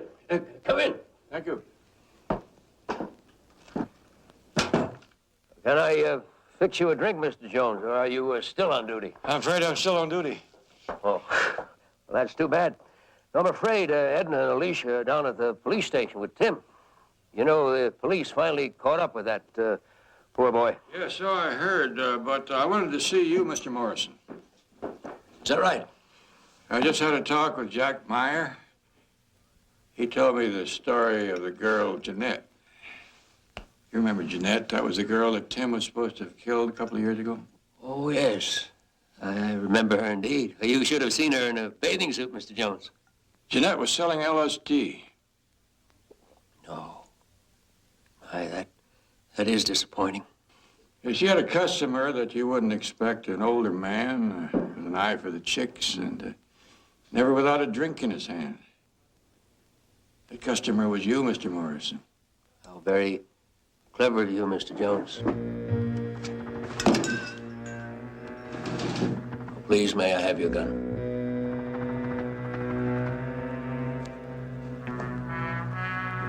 Put your hands up, please. I don't think you were a murderer to start out with, but when you saw Tim getting older and realized one day this place would slip away from you. Well, we all do develop these terrible habits, Mr. Jones. Tim would have left us without a cent when he was 25. Didn't mean to hurt anyone. I just gave Tim enough of the chemical to make him act strange every once in a while. That way I felt I could have him declared incompetent, and then... Then Jeanette found out what you were doing with the drug. She called up to tell Tim. That's what happened, wasn't it? I did what I had to do. Then Tim was released from the hospital, so you had to start killing again. First the nurse, then Sherry. Well, when they lock Tim up this time, I'm quite sure that they'll throw away the key for good. Shall we step outside, Mr. Jones?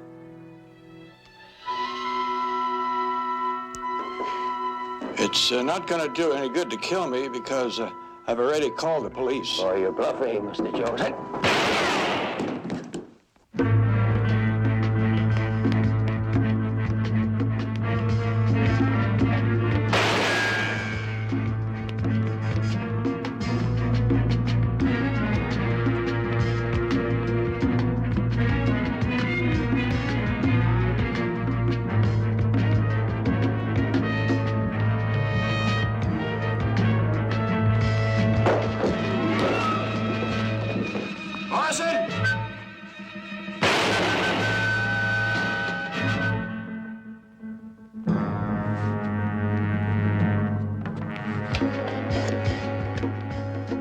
Operator, I want the police in an ambulance. 4645 Cartwright Way.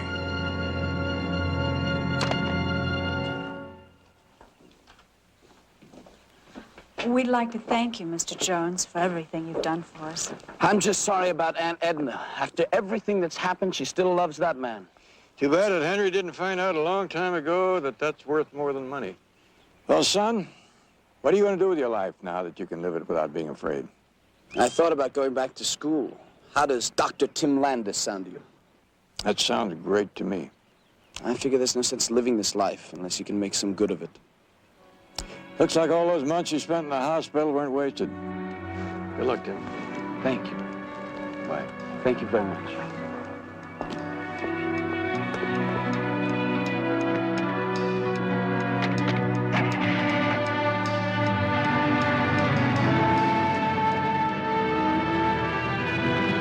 A Quinn Martin production starring Buddy Epson, also starring Lee Meriwether, with guest stars Christopher Tabori, Katherine Hellman, Biff McGuire, Kathleen Cody, and special guest star Sandra Locke. Tonight's episode is titled The Orchid Killer. The evening light streamed softly through the grand windows of the living room, casting a warm and gentle glow over the cheerful gathering. A colorful array of wrapped presents sat proudly on the table, surrounded by laughter and warm smiles. Oliver sat near the center of the room, looking thoughtful and somewhat reserved. A kindly woman smiled warmly at him and asked if Oliver could spare not even a little smile for all his friends. She pointed out the nice presents and asked him to look at how pretty they were. She gently encouraged him, asking for a teeny-weeny little smile. Seeing his quiet nature, she thoughtfully remarked that she guessed there were still lots of blessings they could count. She noted that it had been such a nice party and that everyone had really had a good time, asking if that was not true. She added that next year, on his birthday, they would celebrate again. Just then, Charles handed her a small token, and she thanked Charles warmly. She looked at the clock and exclaimed at the time, mentioning that Mrs. Brennan was going to be scolding them tomorrow. She reminded everyone that it was way past all their bedtimes, adding with a light chuckle that it was past her bedtime too, and she still had a long drive home. Addressing the gentleman in the room, she acknowledged how much everyone had enjoyed themselves tonight, but suggested that they had better be going. She gently coaxed the gentleman along, wishing Oliver a good night, a happy birthday, and promising to see him in the morning. Later, Detective Barnaby Jones arrived at a pleasant residence and greeted a woman at the door. He introduced himself, explaining that his name was Barnaby Jones and that he was there to see a Mr. Donald Harrelson. The woman greeted Mr. Jones warmly and explained that Mr. Harrelson was her nephew's attorney and was expecting him. She introduced herself as Tim's aunt, Edna Morrison, and asked how he did. Barnaby politely greeted her, and Mrs. Morrison invited him to come in, which Barnaby accepted with a courteous thank you. Inside the house, a lively legal discussion was already taking place. Attorney Donald Harrelson was talking firmly with Police Lieutenant Biddle. Harrelson asked the lieutenant whether he was going to charge his client or not. Lieutenant Biddle advised the counselor not to push him, pointing out that his client had a witness putting him in this very house last night, asking what more he could want. At that moment, Barnaby entered the room, and Harrelson looked up in surprise, asking Barnaby what he was doing here. Lieutenant Biddle mentioned that he had asked Barnaby to come, thanking him for making it so fast. Harrelson introduced his client, Tim Landis, and Tim's sister, Alicia.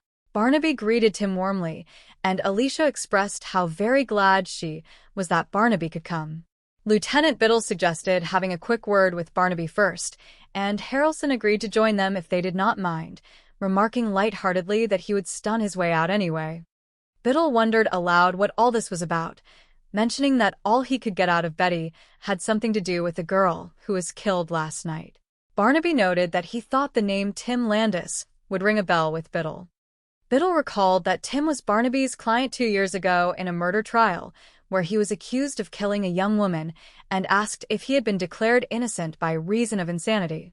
Barnaby confirmed this, remembering that the newspapers had referred to him as the Orchid Killer. Biddle revealed that the young woman killed last night was found with an orchid next to her body as well. Furthermore, she was a nurse at the state hospital where Tim had been confined up until his release 2 weeks ago. Barnaby noted that they had kept that little detail of the orchid out of the papers, thinking it wise to keep the press out of this for a while. Biddle turned to the counselor, advising Harrelson to see that his client did not make any quick trips out of town. Harrelson reminded the lieutenant that Tim's sister told him she was with Tim from 8 o'clock until after midnight, questioning why Tim was even being pressed if Biddle was so sure. Biddle said he would see Barnaby later and took his leave.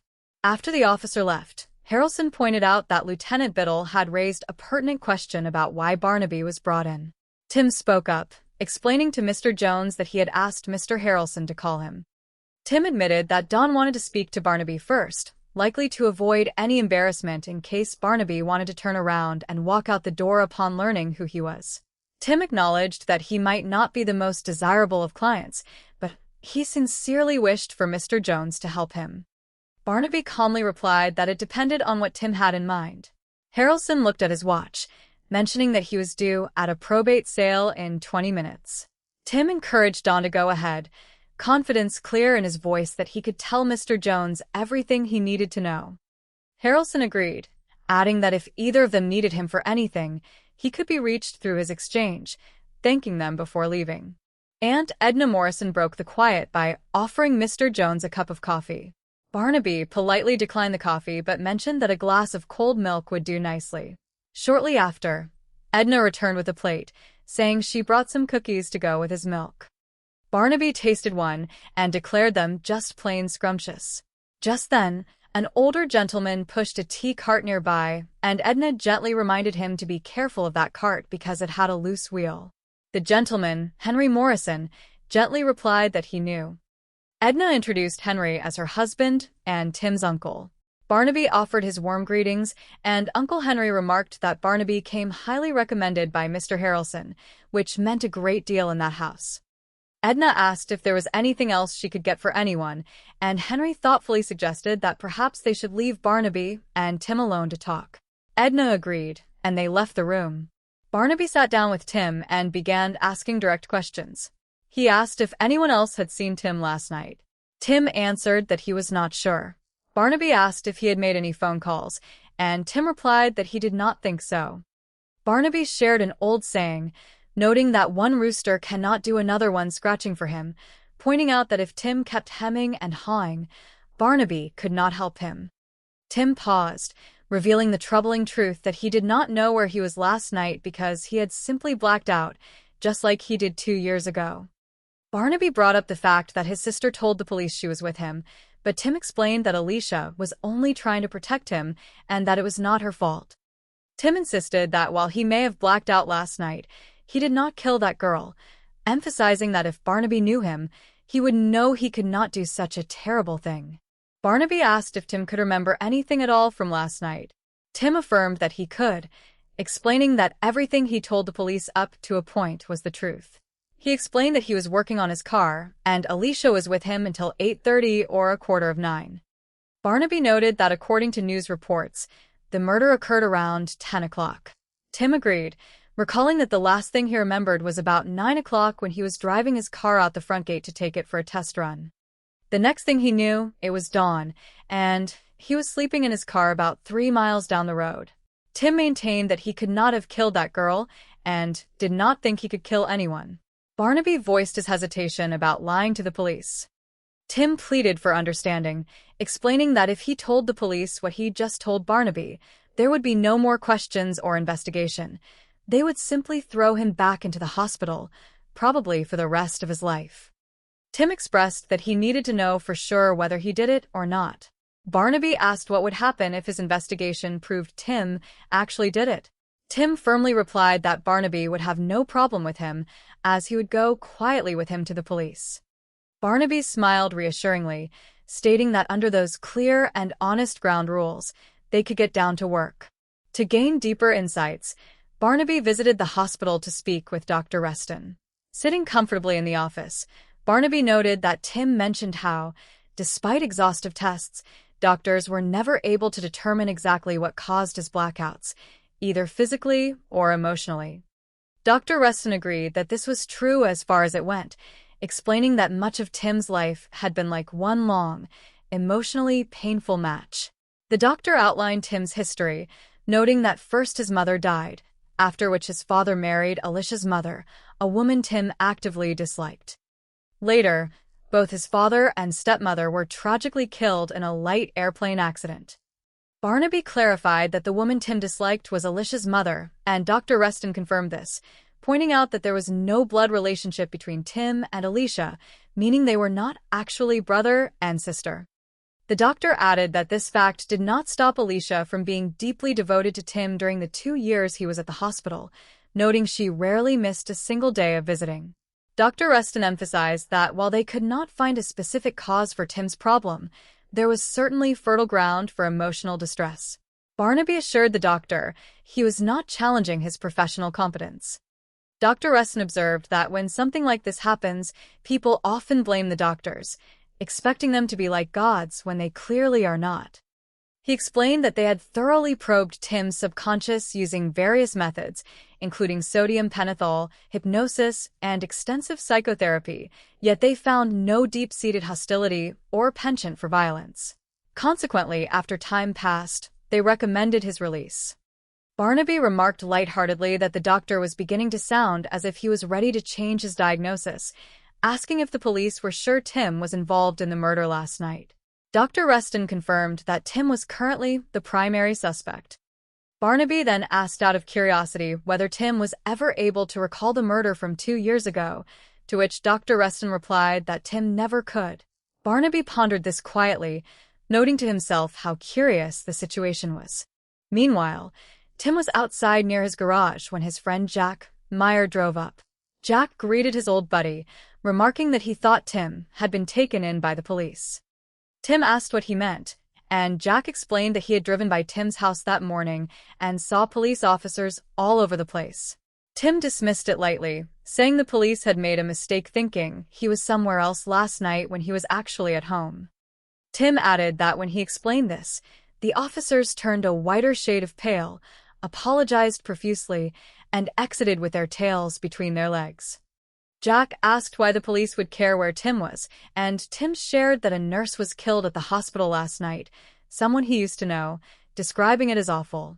Jack then handed over an auto part, mentioning he brought the manifold he had talked about earlier. Tim looked at it, telling Jack he did not have to give it to him since Jack could pick up a lot of money for it. Jack insisted that Tim take it, stating he wanted him to have it, and asking what friends were for. Jack assured Tim that he was cool and that the police would not get anything out of him, referring to them as blood brothers.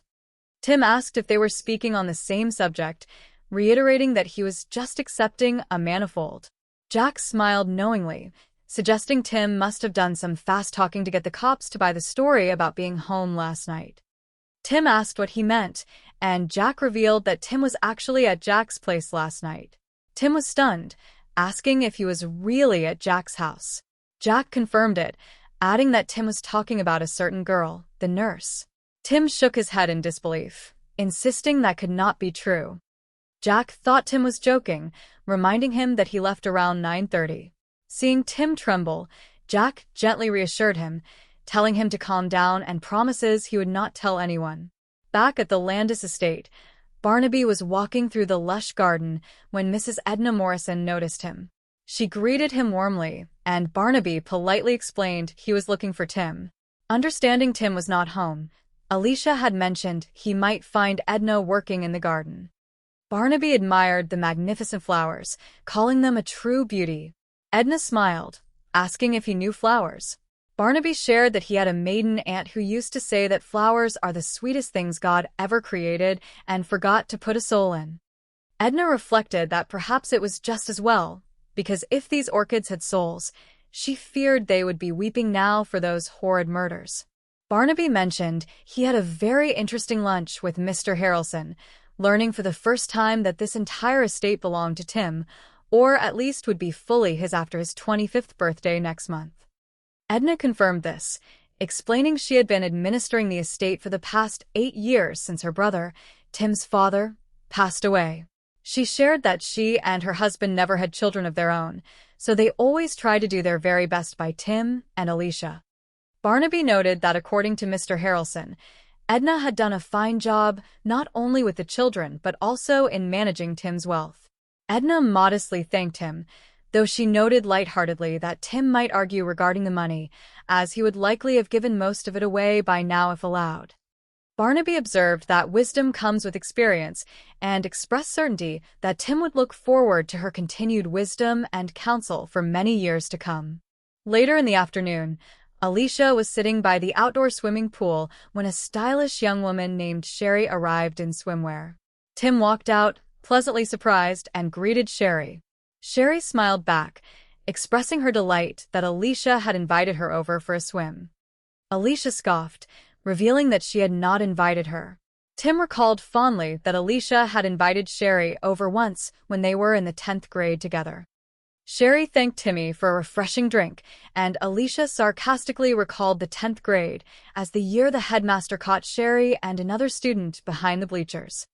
Sherry pointed out that Alicia really showed her claws whenever anyone got close to her big brother, adding pointedly that Tim was not even her real brother. Tim stepped in smoothly to diffuse the tension, asking what difference it made who invited Sherry, suggesting they all enjoy themselves and have a swim. Alicia remained icy, sarcastically suggesting that after a swim, Sherry could fascinate them with tales of her exploits in the 11th and 12th grades. Overwhelmed by the hostility, Sherry apologized, stating she should not have come and mentioning she merely wanted to invite Tim to a party. As Sherry walked away, Tim urged Alicia to stop, while Alicia criticized Sherry harshly. Tim firmly told Alicia to let him decide whom he spent time with, then ran after Sherry. Observing from a nearby porch, Barnaby remarked that Sherry was not quite as tough a fighter as some of Tim's other friends. Alicia asked Barnaby if it must be difficult to be as close as brother and sister, yet not actually be related.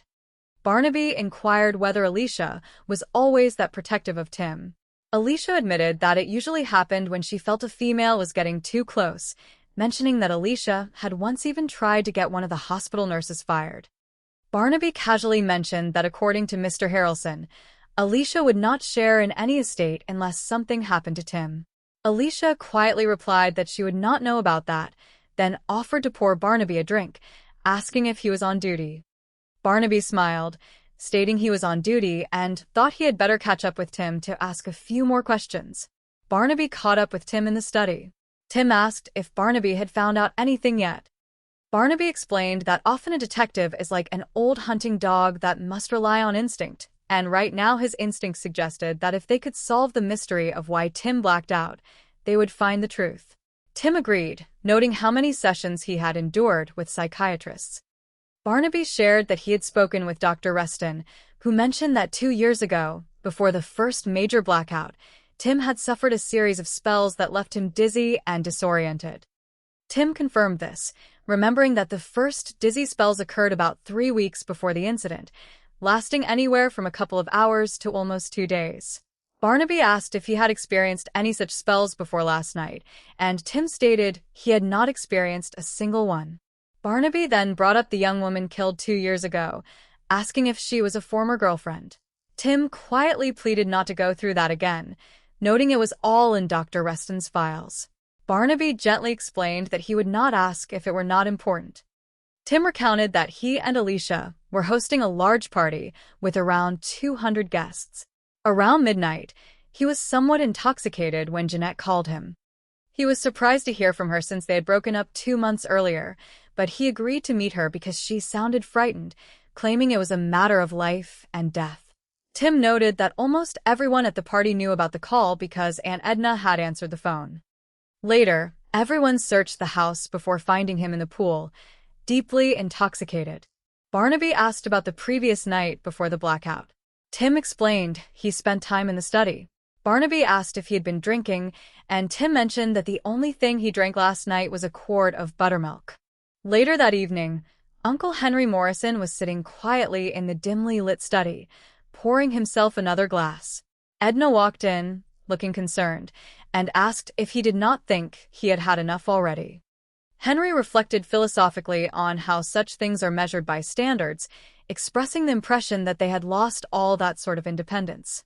Edna asked what he meant, and Henry pointed out that none of this was theirs, as it was all Tim's house. Edna firmly stated that Tim was her brother's child, and she intended to look after him as long as necessary. Henry quietly remarked that people should live their own lives in their own houses.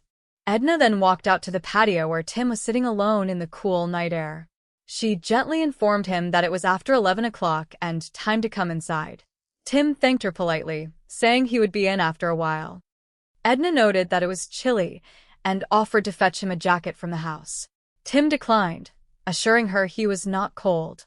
Sensing his distress, Edna asked if something was wrong. Tim replied that nothing was wrong. He then asked if he had to drink so much, questioning if she was afraid he would turn out like Uncle Henry. Tim quickly caught himself, stating he actually liked Uncle Henry and apologized to Edna for raising his voice, explaining he just wanted to be left alone. Edna accepted his apology gently and retired for the night. A short while later, Sherry arrived at the patio, calling out to Tim. She mentioned she had waited for him at the party, but he never showed up, reminding him he had promised to try. Tim apologized, explaining he got caught up tuning his car, though it was still not running right. Sherry flirtatiously suggested that if he wanted something to run right, he needed to take it out and test it. Tim mentioned he was feeling tired, but Sherry playfully disagreed, encouraging him to go out and have their own private party. Tim agreed, and Sherry suggested heading up to the old Cutter's place, noting no one was there at this time of year. Suddenly, Tim felt an intense wave of dizziness wash over him. His vision blurred, and he clutched his head in panic. Sherry noticed his distress and asked if he was all right, growing frightened as Tim began to retreat in horror, begging not to be hurt. Tim stumbled back into the darkness, leaving Sherry calling out his name in deep worry. The following morning, Barnaby received an urgent call and met Tim at a quiet local establishment. Tim was sitting nervously at a corner table. Barnaby smiled warmly, commenting lightheartedly that back where he came from, only preachers and beer drinkers got up at this hour on a Sunday morning, then asked if they had trouble. Tim confessed that it happened again last night. He blacked out, but this time he could remember fragmented memories. He recalled a girl screaming and himself running, expressing a desperate hope that she was all right. Barnaby asked where this happened, and Tim replied it was on a mountain road, though he did not know exactly where. Tim added that he tried to reach her this morning, but her roommate answered saying she had not come home yet. Tim pleaded with Barnaby, stating he could not go back to the hospital. Barnaby calmed him down and asked for specific details. Tim explained that Aunt Edna came by the garage to tell him it was past 11, and Sherry arrived shortly after. They decided to go for a drive, but as he drove, the awful dizziness struck. He remembered bright headlights coming through the window and Sherry grabbing the steering wheel, but had no idea where the car ended up.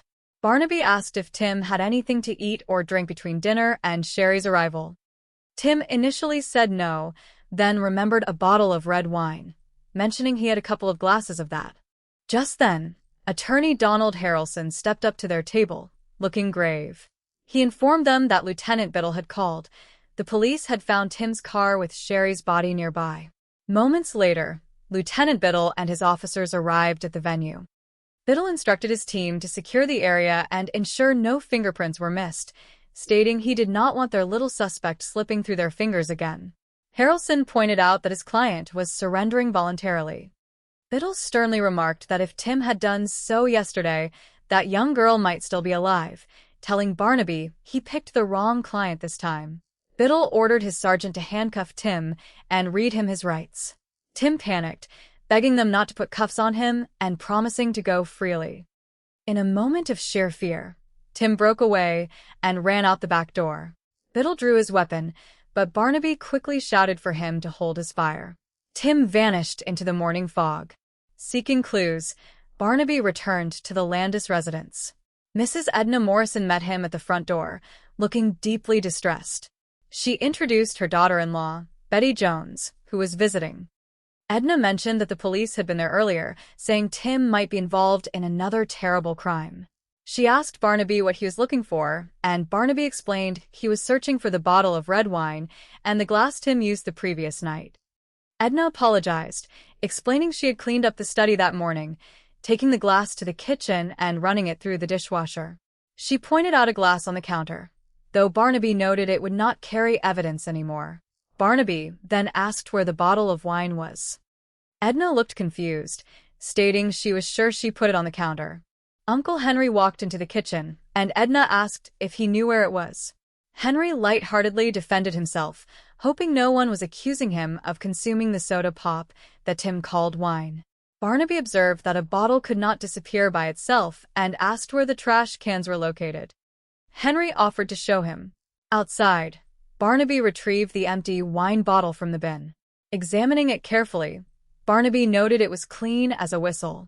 He questioned why anyone would go to the trouble of thoroughly washing out a cheap wine bottle, except for leaving the cap untouched. Barnaby requested to take the bottle cap to his office to run a few tests, and Edna willingly agreed. Back at his office, Barnaby prepared his laboratory equipment. He retrieved a bottle of chloroform and explained the procedure to his assistant, Betty. He shared that they were performing a thin-layer test using ammonia to bring out any foreign chemical particles that might have been present in the wine. Betty asked if Barnaby suspected something was deliberately added to Tim's drink. Barnaby confirmed this, noting it would explain why hospital doctors could never pinpoint the cause of his blackouts. It made complete sense that a substance could have been added to his buttermilk the other night, as well as his drinks 2 years ago. As the chemical reaction developed, a distinct residue appeared. Barnaby identified it as a powerful hallucinogenic, most likely LSD, given its accessibility.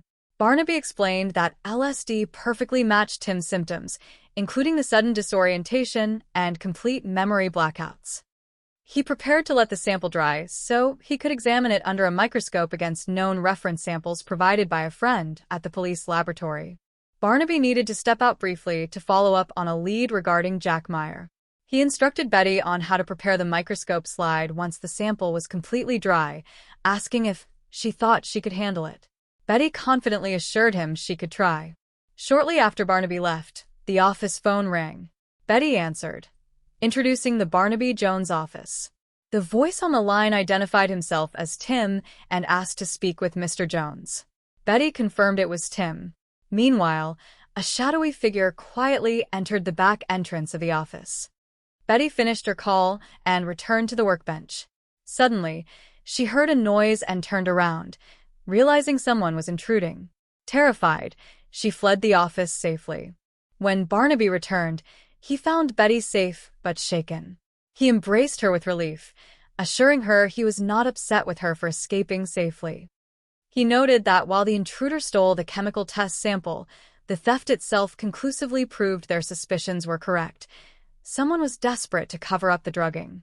Moments later, the phone rang again. It was Tim calling back. Barnaby took the receiver and told Tim to listen very carefully. He declared firmly that Tim was not the orchid killer. He explained that all the blackouts, dizzy spells, and frame-ups were part of an elaborate master plan to set Tim up as the patsy. Tim was astonished, asking how and why. Barnaby explained he was still uncovering the full motive, then asked if Tim knew anyone who had access to illicit hallucinogens like LSD. Tim thought for a moment and remembered his friend Jack Meyer, who had a past involving illicit chemistry. Tim immediately went to meet Jack Meyer at his workshop. Barnaby arrived shortly after, tracking Tim down. Tim confronted Jack, asking if he was the one who put acid in his food and drinks. Jack was taken aback, denying the accusation and asking why Tim would suspect his best friend. Tim pointed out that Jack used to manufacture and sell the substance. Jack argued that was a long time ago, just like the party 2 years ago. Tim recalled that Jack was present when Jeanette called, knowing Tim was going to meet her. Tim suggested that since Jeanette was Jack's girl whom he wanted to marry, Jack might have gotten mad, drugged Tim with acid, and killed her before Tim arrived.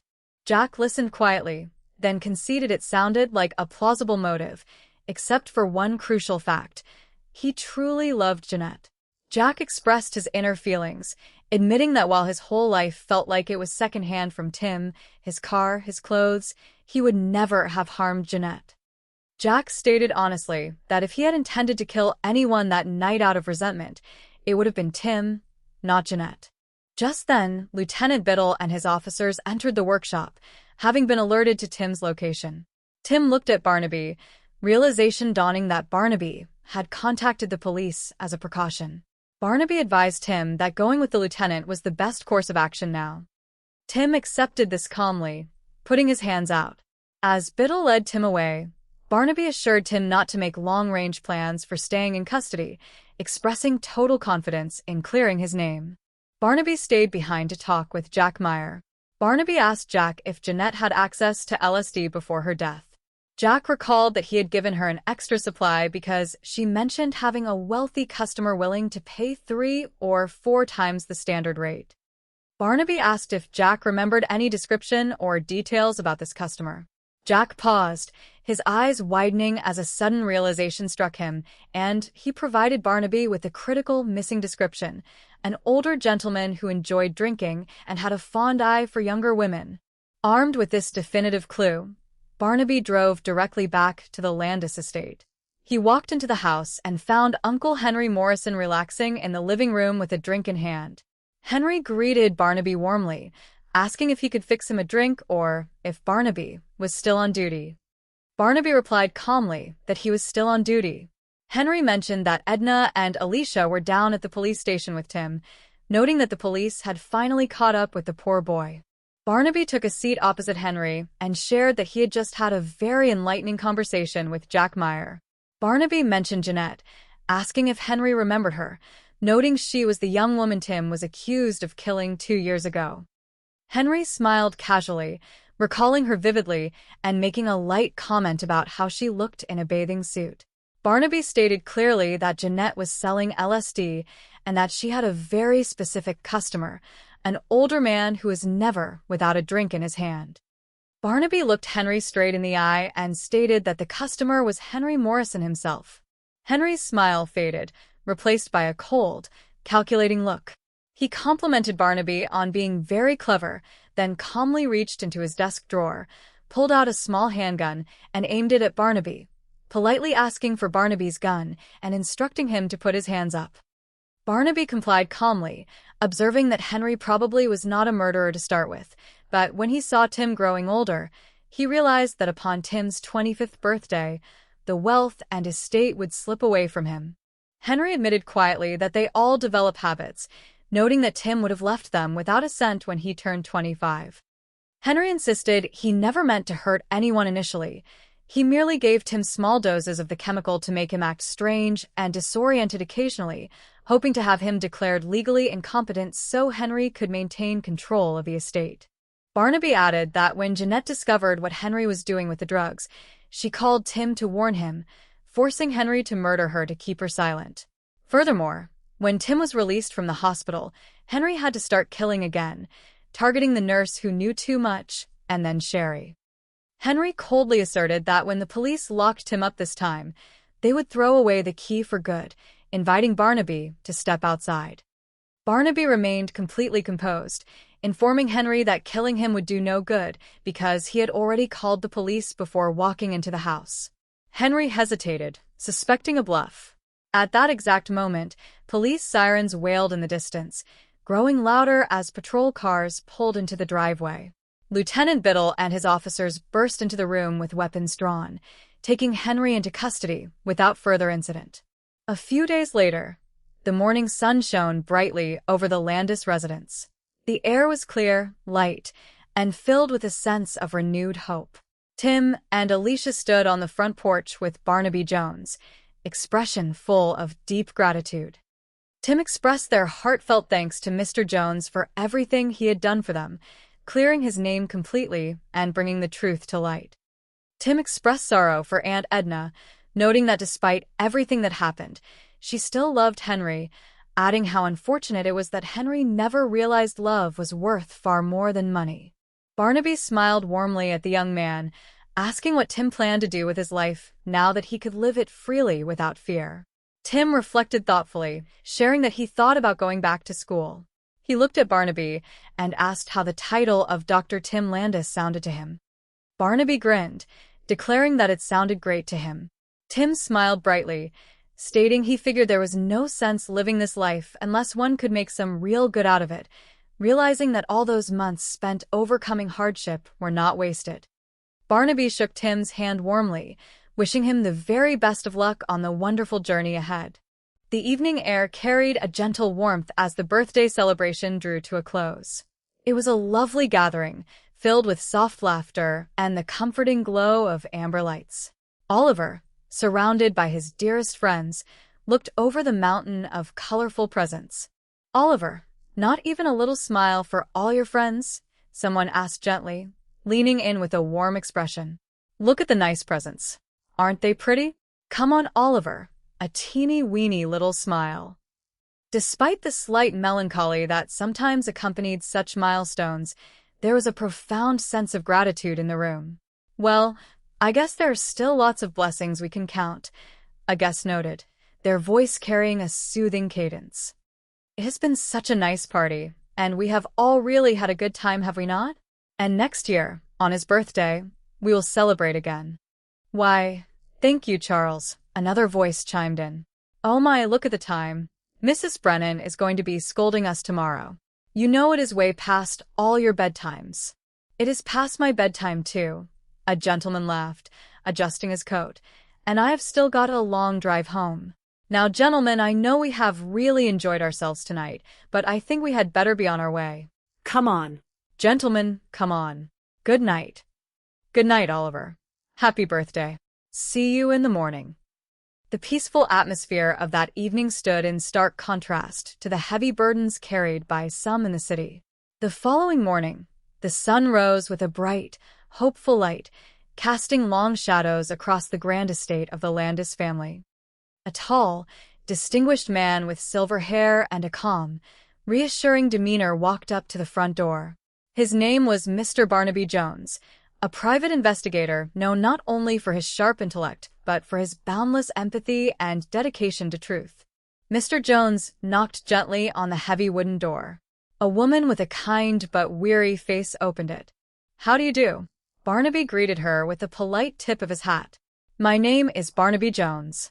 I am here to see a Mr. Donald Harrelson."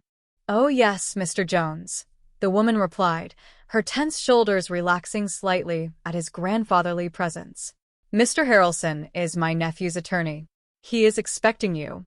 I am Tim's aunt, Edna Morrison." "How do you do?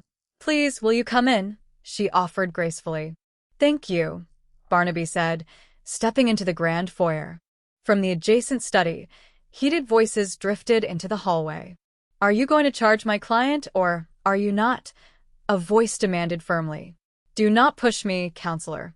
My client has a witness that puts him in this house last night. What more do you want?" Barnaby entered the room, his calm presence immediately lowering the temperature of the argument. The attorney, Donald Harrelson, looked relieved. "Barnaby, what are you doing here?" "I asked him to come. Thanks for making it so fast." "Barnaby, this is my client, Tim Landis." Donald introduced a young man who looked both exhausted and deeply frightened, yet possessing a core of gentle innocence. "Hello, sir," Tim said softly. "And his sister, Alicia," Donald added, gesturing to a young woman standing fiercely by Tim's side, her eyes filled with protective devotion. "I am very glad you could come," Alicia said earnestly. "Barnaby, I might have a word with you first," Donald requested, stepping toward the hallway. "Sure," Barnaby agreed. The police lieutenant, who had been standing by with a stern expression, sighed. "I will join you if you do not mind. Well, I will just find my way out anyway." Once they were in a quieter corner, Barnaby looked at the attorney. "Then just what is this all about?" "All I could get out of Betty was that it had something to do with a girl who was killed last night." Donald rubbed his temples. "I thought the name Tim Landis would ring a bell with you. He was my client 2 years ago in a murder trial, accused of killing a young woman." "Declared innocent by reason of insanity?" Barnaby asked, his tone free of judgment, only seeking facts. "Yes, I think the papers referred to him as the orchid killer. The young woman that was killed last night. They found an orchid next to her body, too. She was a nurse at the state hospital where Tim had been confined up until his release 2 weeks ago. We kept that little detail of the orchid out of the papers. I thought we ought to keep the press out of this for a while." The lieutenant chimed in, pointing a stern finger. "Counselor, you see that your client does not make any quick trips out of town." "Lieutenant, his sister told you she was with him from 8 o'clock until after midnight." "You are so sure of that?" What is he doing here? Donald countered defensively. I will see you later, Barnaby, the lieutenant said, turning to leave. Lieutenant?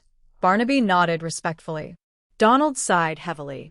I think Lieutenant Biddle just raised a pertinent question. What am I doing here, Mr. Jones? I told Mr. Harrelson to call you. Tim had walked out of the study, joining them. He looked directly at Barnaby. Donald said he wanted to speak to you first. I guess to avoid any embarrassment in case you wanted to turn around and walk out that door, because you know who I am. I realize I am not the most desirable of clients, but I would like you to help me, Mr. Jones. Barnaby smiled warmly, his eyes crinkling at the corners.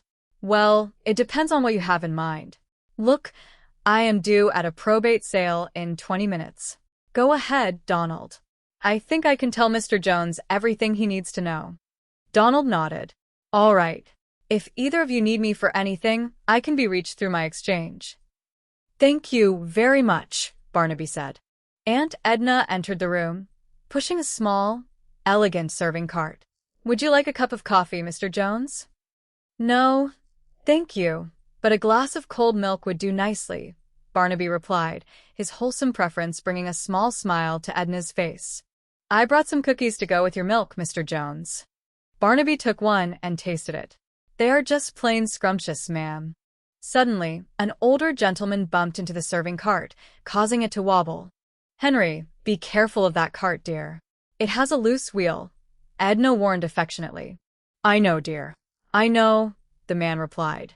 Mr. Jones, this is my uncle, Henry Morrison, Tim introduced him. Pleasure, sir, Barnaby said, extending a hand. Mr. Morrison? You come highly recommended by Mr. Harrelson. And in this house, that means a great deal, Henry said smoothly, a polished smile on his face. Well, is there anything else I can get for anyone? Edna asked. Perhaps we should just leave them alone to talk now, dear, Henry suggested, placing a guiding hand on his wife's shoulder. Oh, very well. Once alone, Barnaby sat down across from Tim, adopting a posture of deep listening. Now, did anyone else see you last night? Tim hesitated, his eyes darting toward the floor. Well, I am not sure. Did you make any phone calls? No, I do not think so. Barnaby leaned forward, his voice gentle but firm. Mr. Landis, there is an old saying that one rooster cannot do another one scratching for him. If you keep on hesitating, I cannot help you. Tim let out a trembling breath. I do not know where I was last night. I just blacked out like I did 2 years ago. Your sister told the police she was with you. She was only trying to protect me. It is not her fault, Tim pleaded, his voice breaking with guilt over his sister's lie. Mr. Jones, Tim may have blacked out last night, but he did not kill that girl. I mean, if you knew him as I do, you would know he could not do such a terrible thing. Can you remember anything from last night? Barnaby asked patiently. Yes, I can. And everything I told the police, up to a point, is the truth. I was working on my car. Alicia was with me until 8:30 or 8:45. Yes? According to the news reports, the murder occurred around 10 o'clock, Tim said softly. I know. The last thing I remember was about 9 o'clock. I was driving my car out the front gate. I wanted to take it for a run. The next thing I knew, it was dawn. I was sleeping in my car about 3 miles down the road. Tim looked up, his eyes pleading for understanding. Mr. Jones, I could not have killed that girl. I do not think I could kill anyone. Barnaby pondered for a moment, sipping his milk. Well, I am not sure I can go along with lying to the police. Do you not see? Tim asked desperately. If I told them what I just told you, there would be no questions, no more investigation. They would throw me back in that hospital, probably for the rest of my life. For me, I have to know for sure whether I did it or if I did not. What if my investigation proved you did? What then? Barnaby tested the young man's resolve. Tim did not flinch. Then you will have no problem with me. I will go quietly with you to the police. Barnaby nodded slowly, recognizing the bright spark of honesty in the young man's soul. Well, son, under those ground rules, I think we can get down to work. We can talk in here. The investigation led Barnaby to the pristine offices of Dr. Reston, the psychiatrist who had treated Tim during his hospital stay. The doctor was a thoughtful man, surrounded by shelves of thick medical volumes. Doctor, Tim tells me that in spite of a series of exhaustive tests, you were never able to determine exactly what caused his blackouts, either physically or emotionally, Barnaby inquired, taking a seat. Yes, well, that is true as far as it goes, Dr. Reston replied, leaning back in his leather chair. You have to remember that much of Tim's life has been like one long emotional, painful match. First of all, his mother dies, after which his father marries Alicia's mother, a woman that Tim actively hated.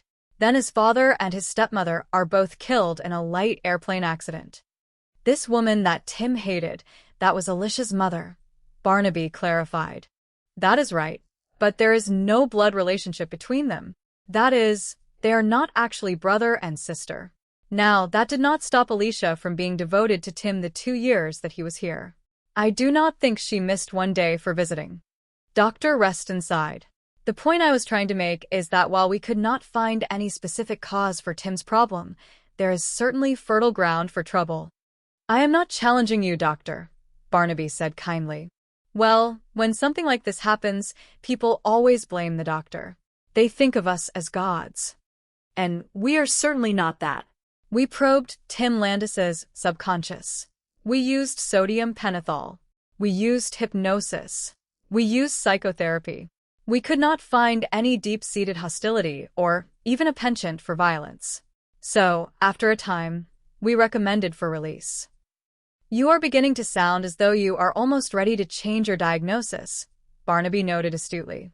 Are the police sure that Tim was involved in that murder last night? Right now, he is the #1 suspect, the doctor admitted sadly. I am curious, Doctor, Barnaby pressed gently. That murder 2 years ago, was Tim ever able to recall it? No, never. Barnaby tapped his chin thoughtfully. Curiouser and curiouser. Later that afternoon, Tim was in his garage, trying to find solace in the mechanical predictability of his car. His best friend, Jack Meyer, walked in carrying a heavy piece of metal. Hey, old buddy. Thought you had been had, Jack said playfully. What do you mean? Tim asked, wiping grease from his hands. Drove by your house this morning. There were police officers all over the place. Yes, well, they made a mistake, Tim explained cautiously. They thought I was someplace else last night when, in fact, I was at home. When I explained that to them, they turned a whiter shade of pale, apologized profusely, and exited with their tail between their legs. Why would they care where you were? A nurse was killed at the hospital last night. I knew her, Tim said, a shadow crossing his face. Awful. Anyway, I brought that manifold I told you about. Here it is, pal, Jack offered, holding out the shiny automotive part. Look, you do not have to give me that. You know you could pick up a lot of money for it, Tim protested. Go on, take it. I want you to have it if you would like to. Like I said, you do not have to. I mean, what are friends for?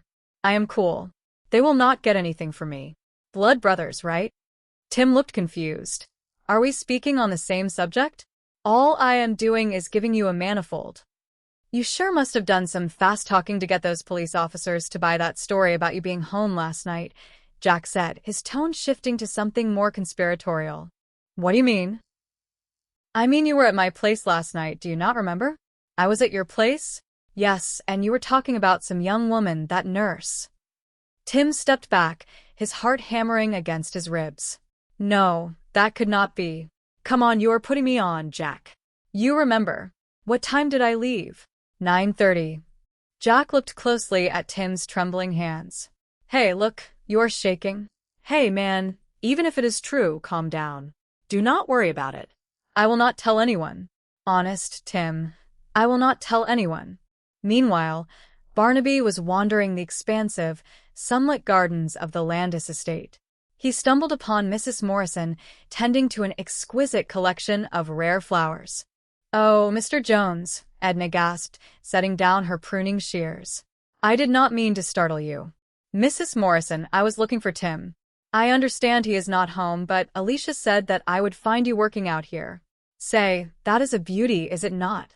Barnaby said, admiring a vibrant, blooming orchid. Well, yes. Do you know flowers? A little, Barnaby smiled. I had a maiden aunt who used to say, flowers are the sweetest things God ever created and forgot to put a soul in. Edna's face softened with a hint of sorrow. Well, maybe it is just as well. If these orchids had souls, I am afraid they would be weeping now for those horrid murders. Barnaby nodded respectfully. I had a very interesting lunch today with Mr. Harrelson. I did not realize until he told me that all this is Tim's. At least it will be after his 25th birthday next month. That is right. And you will be administering his estate until then? I have been for the past 8 years, ever since Tim's father died, Edna explained, wiping dirt from her gardening gloves. You see, my husband and I never had any children of our own, and well, we have tried to do our best by Tim and Alicia. According to Mr. Harrelson, you have done a fine job, not only with the children but taking care of Tim's money. Barnaby complimented her sincerely.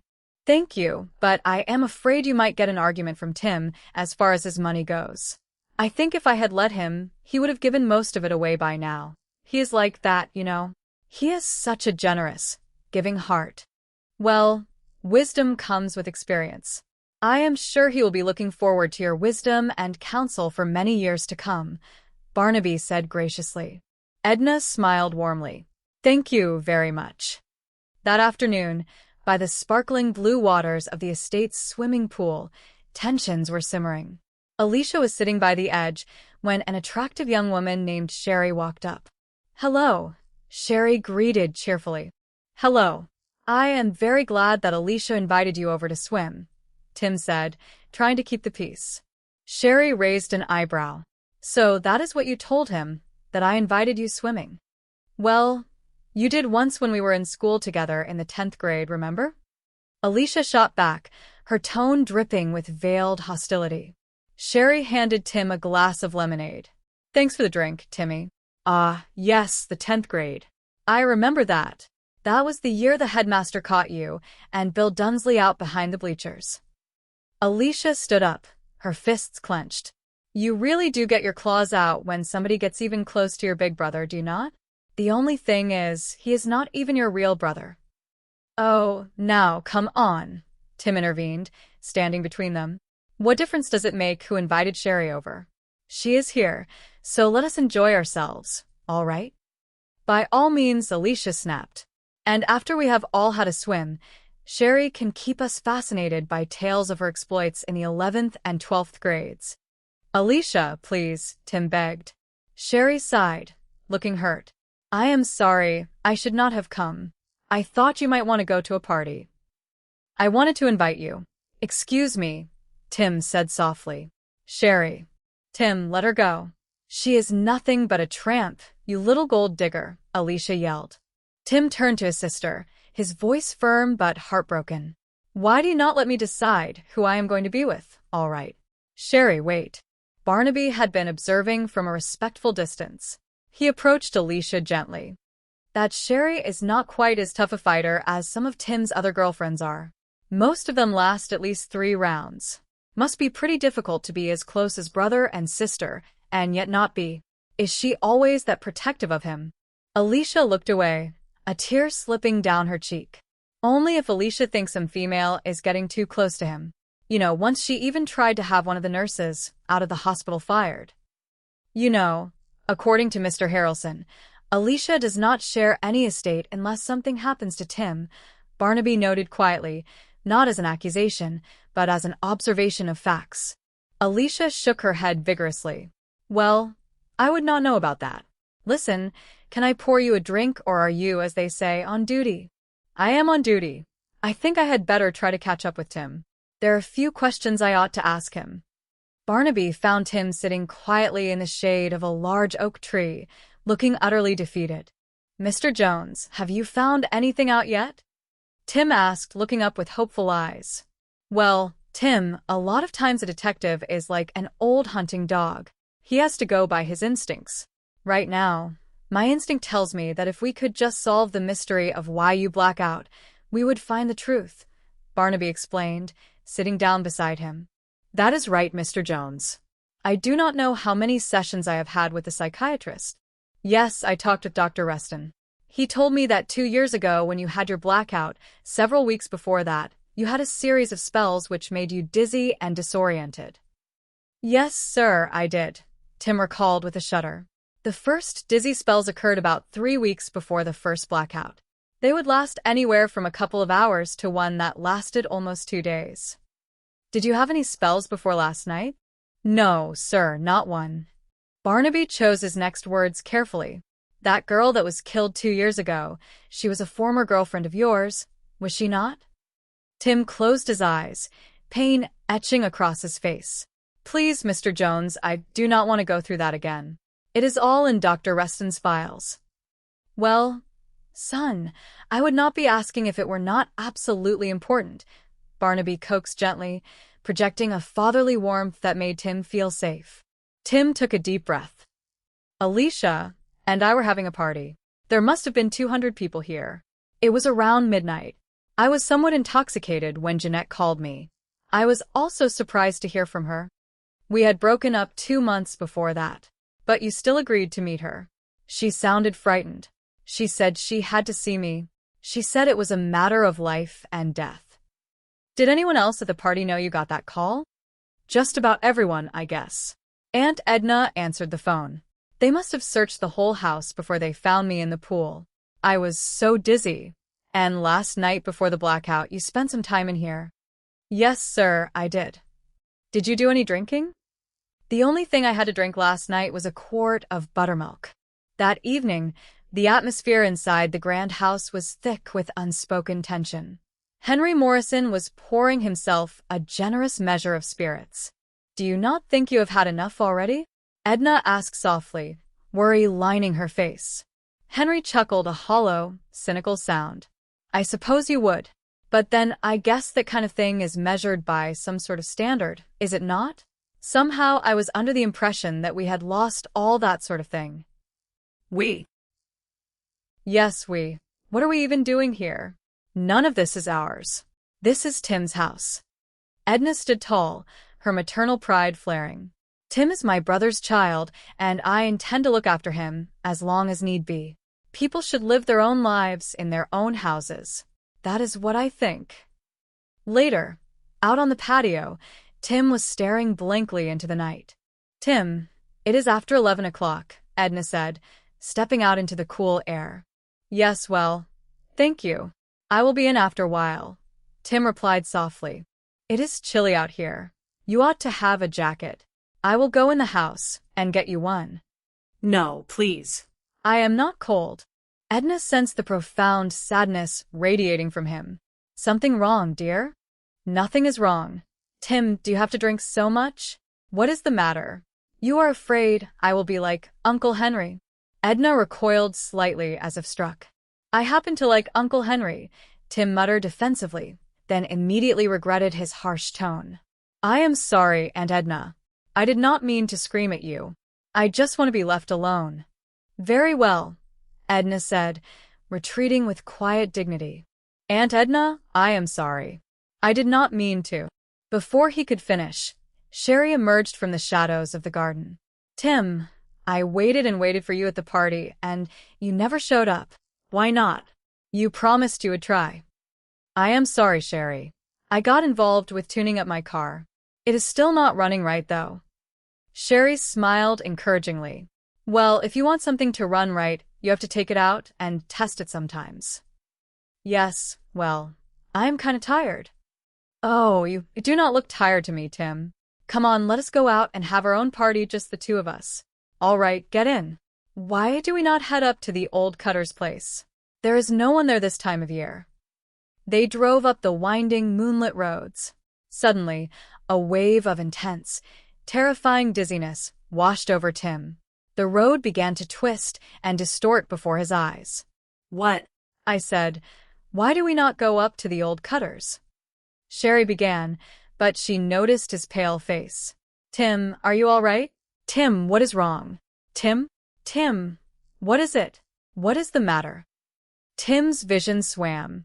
The world dissolved into a chaotic swirl of colors and shadows. He stumbled out of the car, gasping for air. Please no. Tim hallucinated, fighting imaginary demons. Do not hurt me, please. Do not hurt me, please. Stay away. No. Tim. Tim, what is it? Tim. Tim, please come back. Timmy. The rest of the night was swallowed by a terrible, empty blackness. The next morning, the bright sunshine felt like a cruel mockery of the tragedy that had unfolded. Barnaby was at his office early. A young woman with a bright, intelligent face walked in, carrying 2 cups of steaming coffee. This was Betty Jones, Barnaby's daughter-in-law and trusted assistant. He is inside, Betty said, referring to Tim. The cleaning crew found him right outside the door and called me. I will get him some coffee. Barnaby walked into his inner office, where Tim sat shivering, staring at the floor. Back where I come from, only preachers and beer drinkers get up at this hour on a Sunday morning. We got trouble. It happened again last night, Tim whispered, tears welling in his eyes. I blacked out. Only this time I can remember some things. I remember the girl. She was screaming. I was running. I hope she is all right. Barnaby's face grew incredibly gentle, radiating a deep, comforting compassion. Where did this happen? On a mountain road. I do not know where. Did you try to get in touch with her this morning? They called her apartment. Her roommate answered, said she had not been home yet. Mr. Jones, I am not going to go back to the hospital, please. Wait a minute. What time did all this start to happen? Barnaby asked calmly, focusing on the facts to ground the terrified young man. Aunt Edna came by the garage to tell me it was after 11. Sherry came by after that. We decided to go for a drive. I started to feel that awful dizziness. I remember the headlights coming in through the window. Sherry grabbed the wheel. Any idea where you wound up, where your car is now? No, sir. Between dinner and the time that Sherry arrived, did you have anything to eat or drink? No. Oh, wait. There was a bottle of red wine. I had a couple of glasses of that. Before Barnaby could ask another question, the telephone rang. Barnaby answered it. His face grew solemn. Barnaby, that was Lieutenant Biddle on the phone, Barnaby told Tim, hanging up gently. They found your car with the girl's body next to it. When they finish photographing, I do not want anything touched until the fingerprint boys are here. I do not want our little Romeo slipping through our fingers again. Barnaby looked the lieutenant straight in the eye when the police arrived moments later.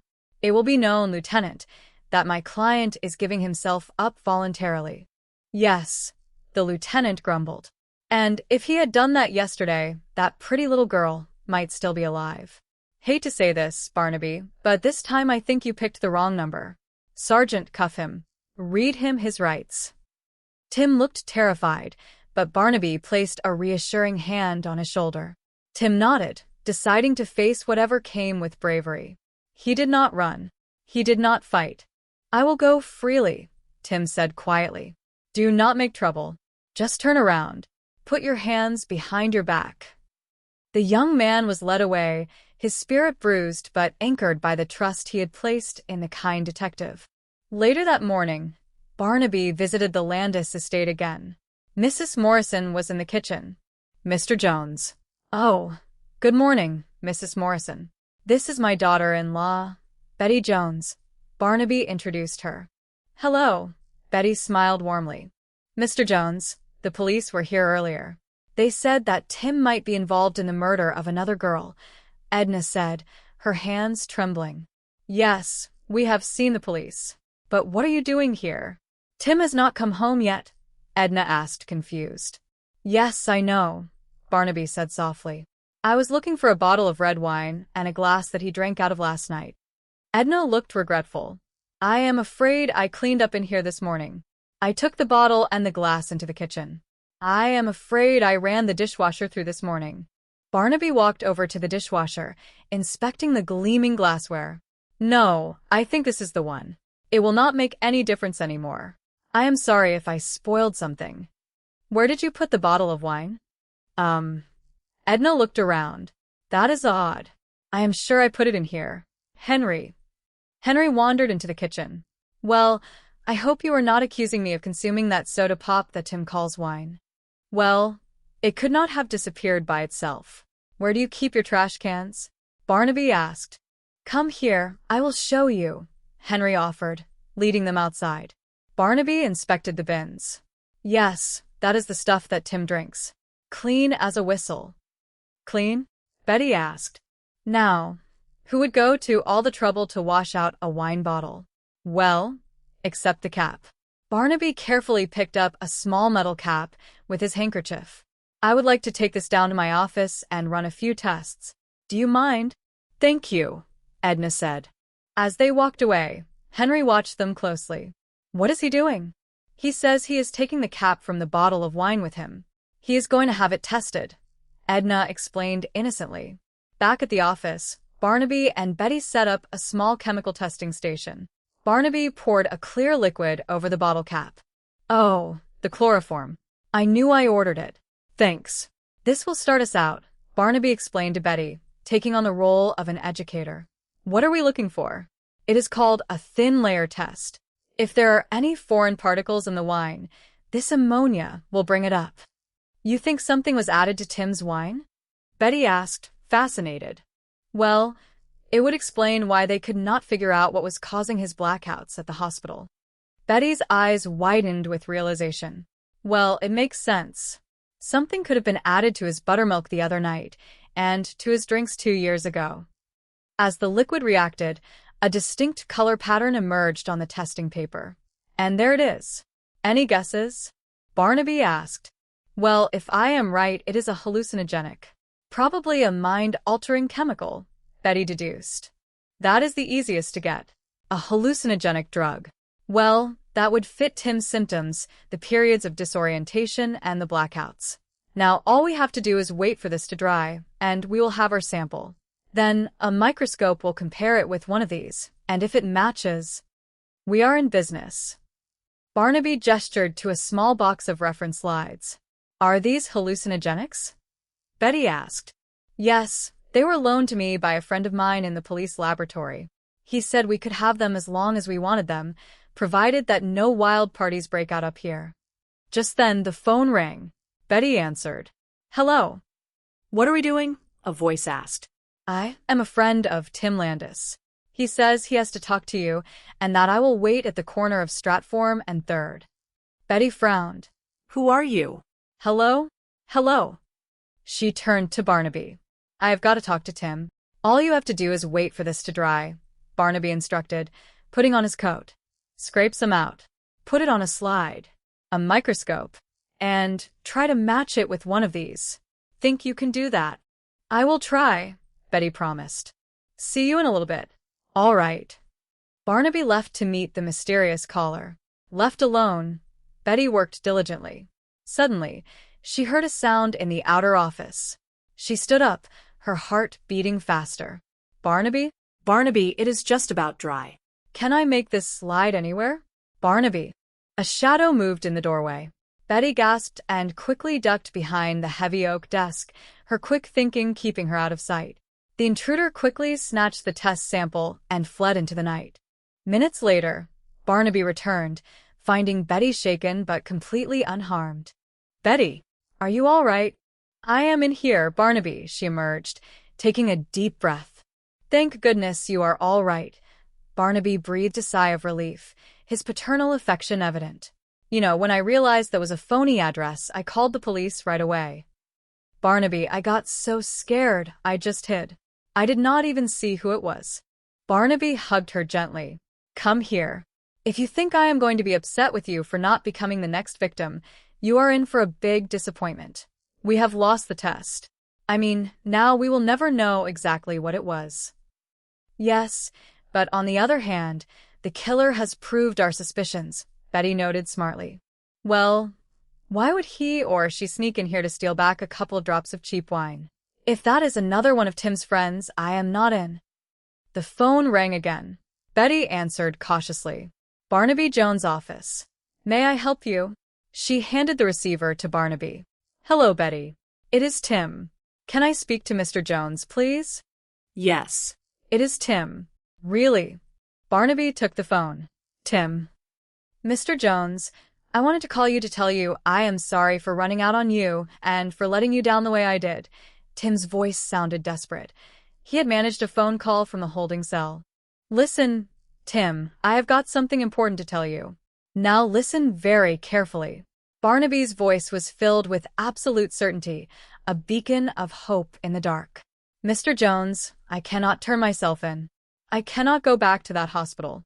I do not care what happens. Tim, listen to me. Listen, you are not the orchid killer, you understand? You are not the killer. All those blackouts and dizzy spells, those murders, they were all part of a big plan to set you up as a scapegoat. There was a stunned silence on the other end. But how? Why? I am still working on that. Now, Tim, do you know anyone who may have had access to or used a hallucinogenic drug? Tim thought for a long moment. He remembered Jack. Shortly after, Barnaby and the police arranged a monitored meeting between Tim and Jack Meyer. Jack looked nervous as they approached him in his workshop. Are you that private detective? Jack asked defensively. Yes, you are Tim's best friend, Jack Meyer. Is this something you want? Barnaby asked calmly. I understand you used to manufacture mind-altering substances. Tim, I told you to go to the police, Jack said, deflecting. I am sorry, Mr. Jones. I could not miss this one, Tim said, stepping forward with newfound strength. What is this all about? The orchid killer, Jack. Someone who put chemicals in my food and my drink. Jack's eyes widened in horror. Hey, now, you're coming on awful strong. You do not think I did that? Who else, old pal? You are the guy who used to make and sell the stuff. That was a long time ago, Jack pleaded. So, was that party 2 years ago? Tim pressed, seeking the truth, not vengeance. You were there when Jeanette called. You knew I was going over there. Only she was not my girl anymore, was she? Jack looked down, ashamed. She was your girl. The girl you told everyone you were going to marry. Unfortunately, she was someone who struggled deeply, and it was me she wanted to see. Me she called. So, how does it go, Jack? Tim asked, his voice cracking with emotion. I get crazy mad, dope you up with chemicals, rush over and kill her before you show up? You must admit it is a pretty good motive for murder. That is right, Jack admitted slowly. Yes, I guess it is. Except for one stupid thing. I loved her. Hey, so maybe she made mistakes. Secondhand. My whole life has been secondhand from Tim. My car, most of my clothes. Anything I happen to want or need, he gives it to me. Now, if I had killed anyone that night, it would not have been Jeanette. It would have been you, Tim. Jack looked at Barnaby, realizing the trap. You told them I would be here, did you not? Only in the event you did not turn yourself in. Barnaby nodded. Go with him, Tim. It will be better for you. Do not have much choice, do I? Thanks, Barnaby. Tim looked at Jack, realizing his friend was innocent of murder, though guilty of jealousy. Goodbye, Jack. You really meant that about Tim being drugged? Jack asked softly as Tim was escorted out. Yes, Barnaby said. Who? I was kind of hoping you would tell me that. If it was not you. It was not. I may have a lot of personal struggles, but when it gets right down to it, Tim is still my best friend. What about that girl, Jeanette? Did she have access to those chemicals? She would not do that to Tim. She may have taken some, but that is all. Did you supply her with any for a month or so before her death? Barnaby pressed gently. I mean, maybe enough so she could sell it? Jack's eyes lit up with sudden, terrifying realization. Yes. Yes, I think I did give her some extra. She said she had a customer who was willing to pay 3 or 4 times the going rate. This customer, do you remember her saying anything about him? Name, description? Oh, my goodness, yes, I do. The pieces fell into place. Barnaby drove back to the Landis estate, his heart heavy with the tragedy of human greed, but resolute in his mission to save an innocent young man's life. He walked into the grand parlor. Oh, Mr. Jones. Come in. Come in. Henry Morrison greeted him, holding a crystal glass of amber liquid, wearing a charismatic, entirely false smile. Thank you. Can I fix you a drink, Mr. Jones, or are you still on duty? Henry asked smoothly. I am afraid I am still on duty, Barnaby replied, his voice firm and unwavering.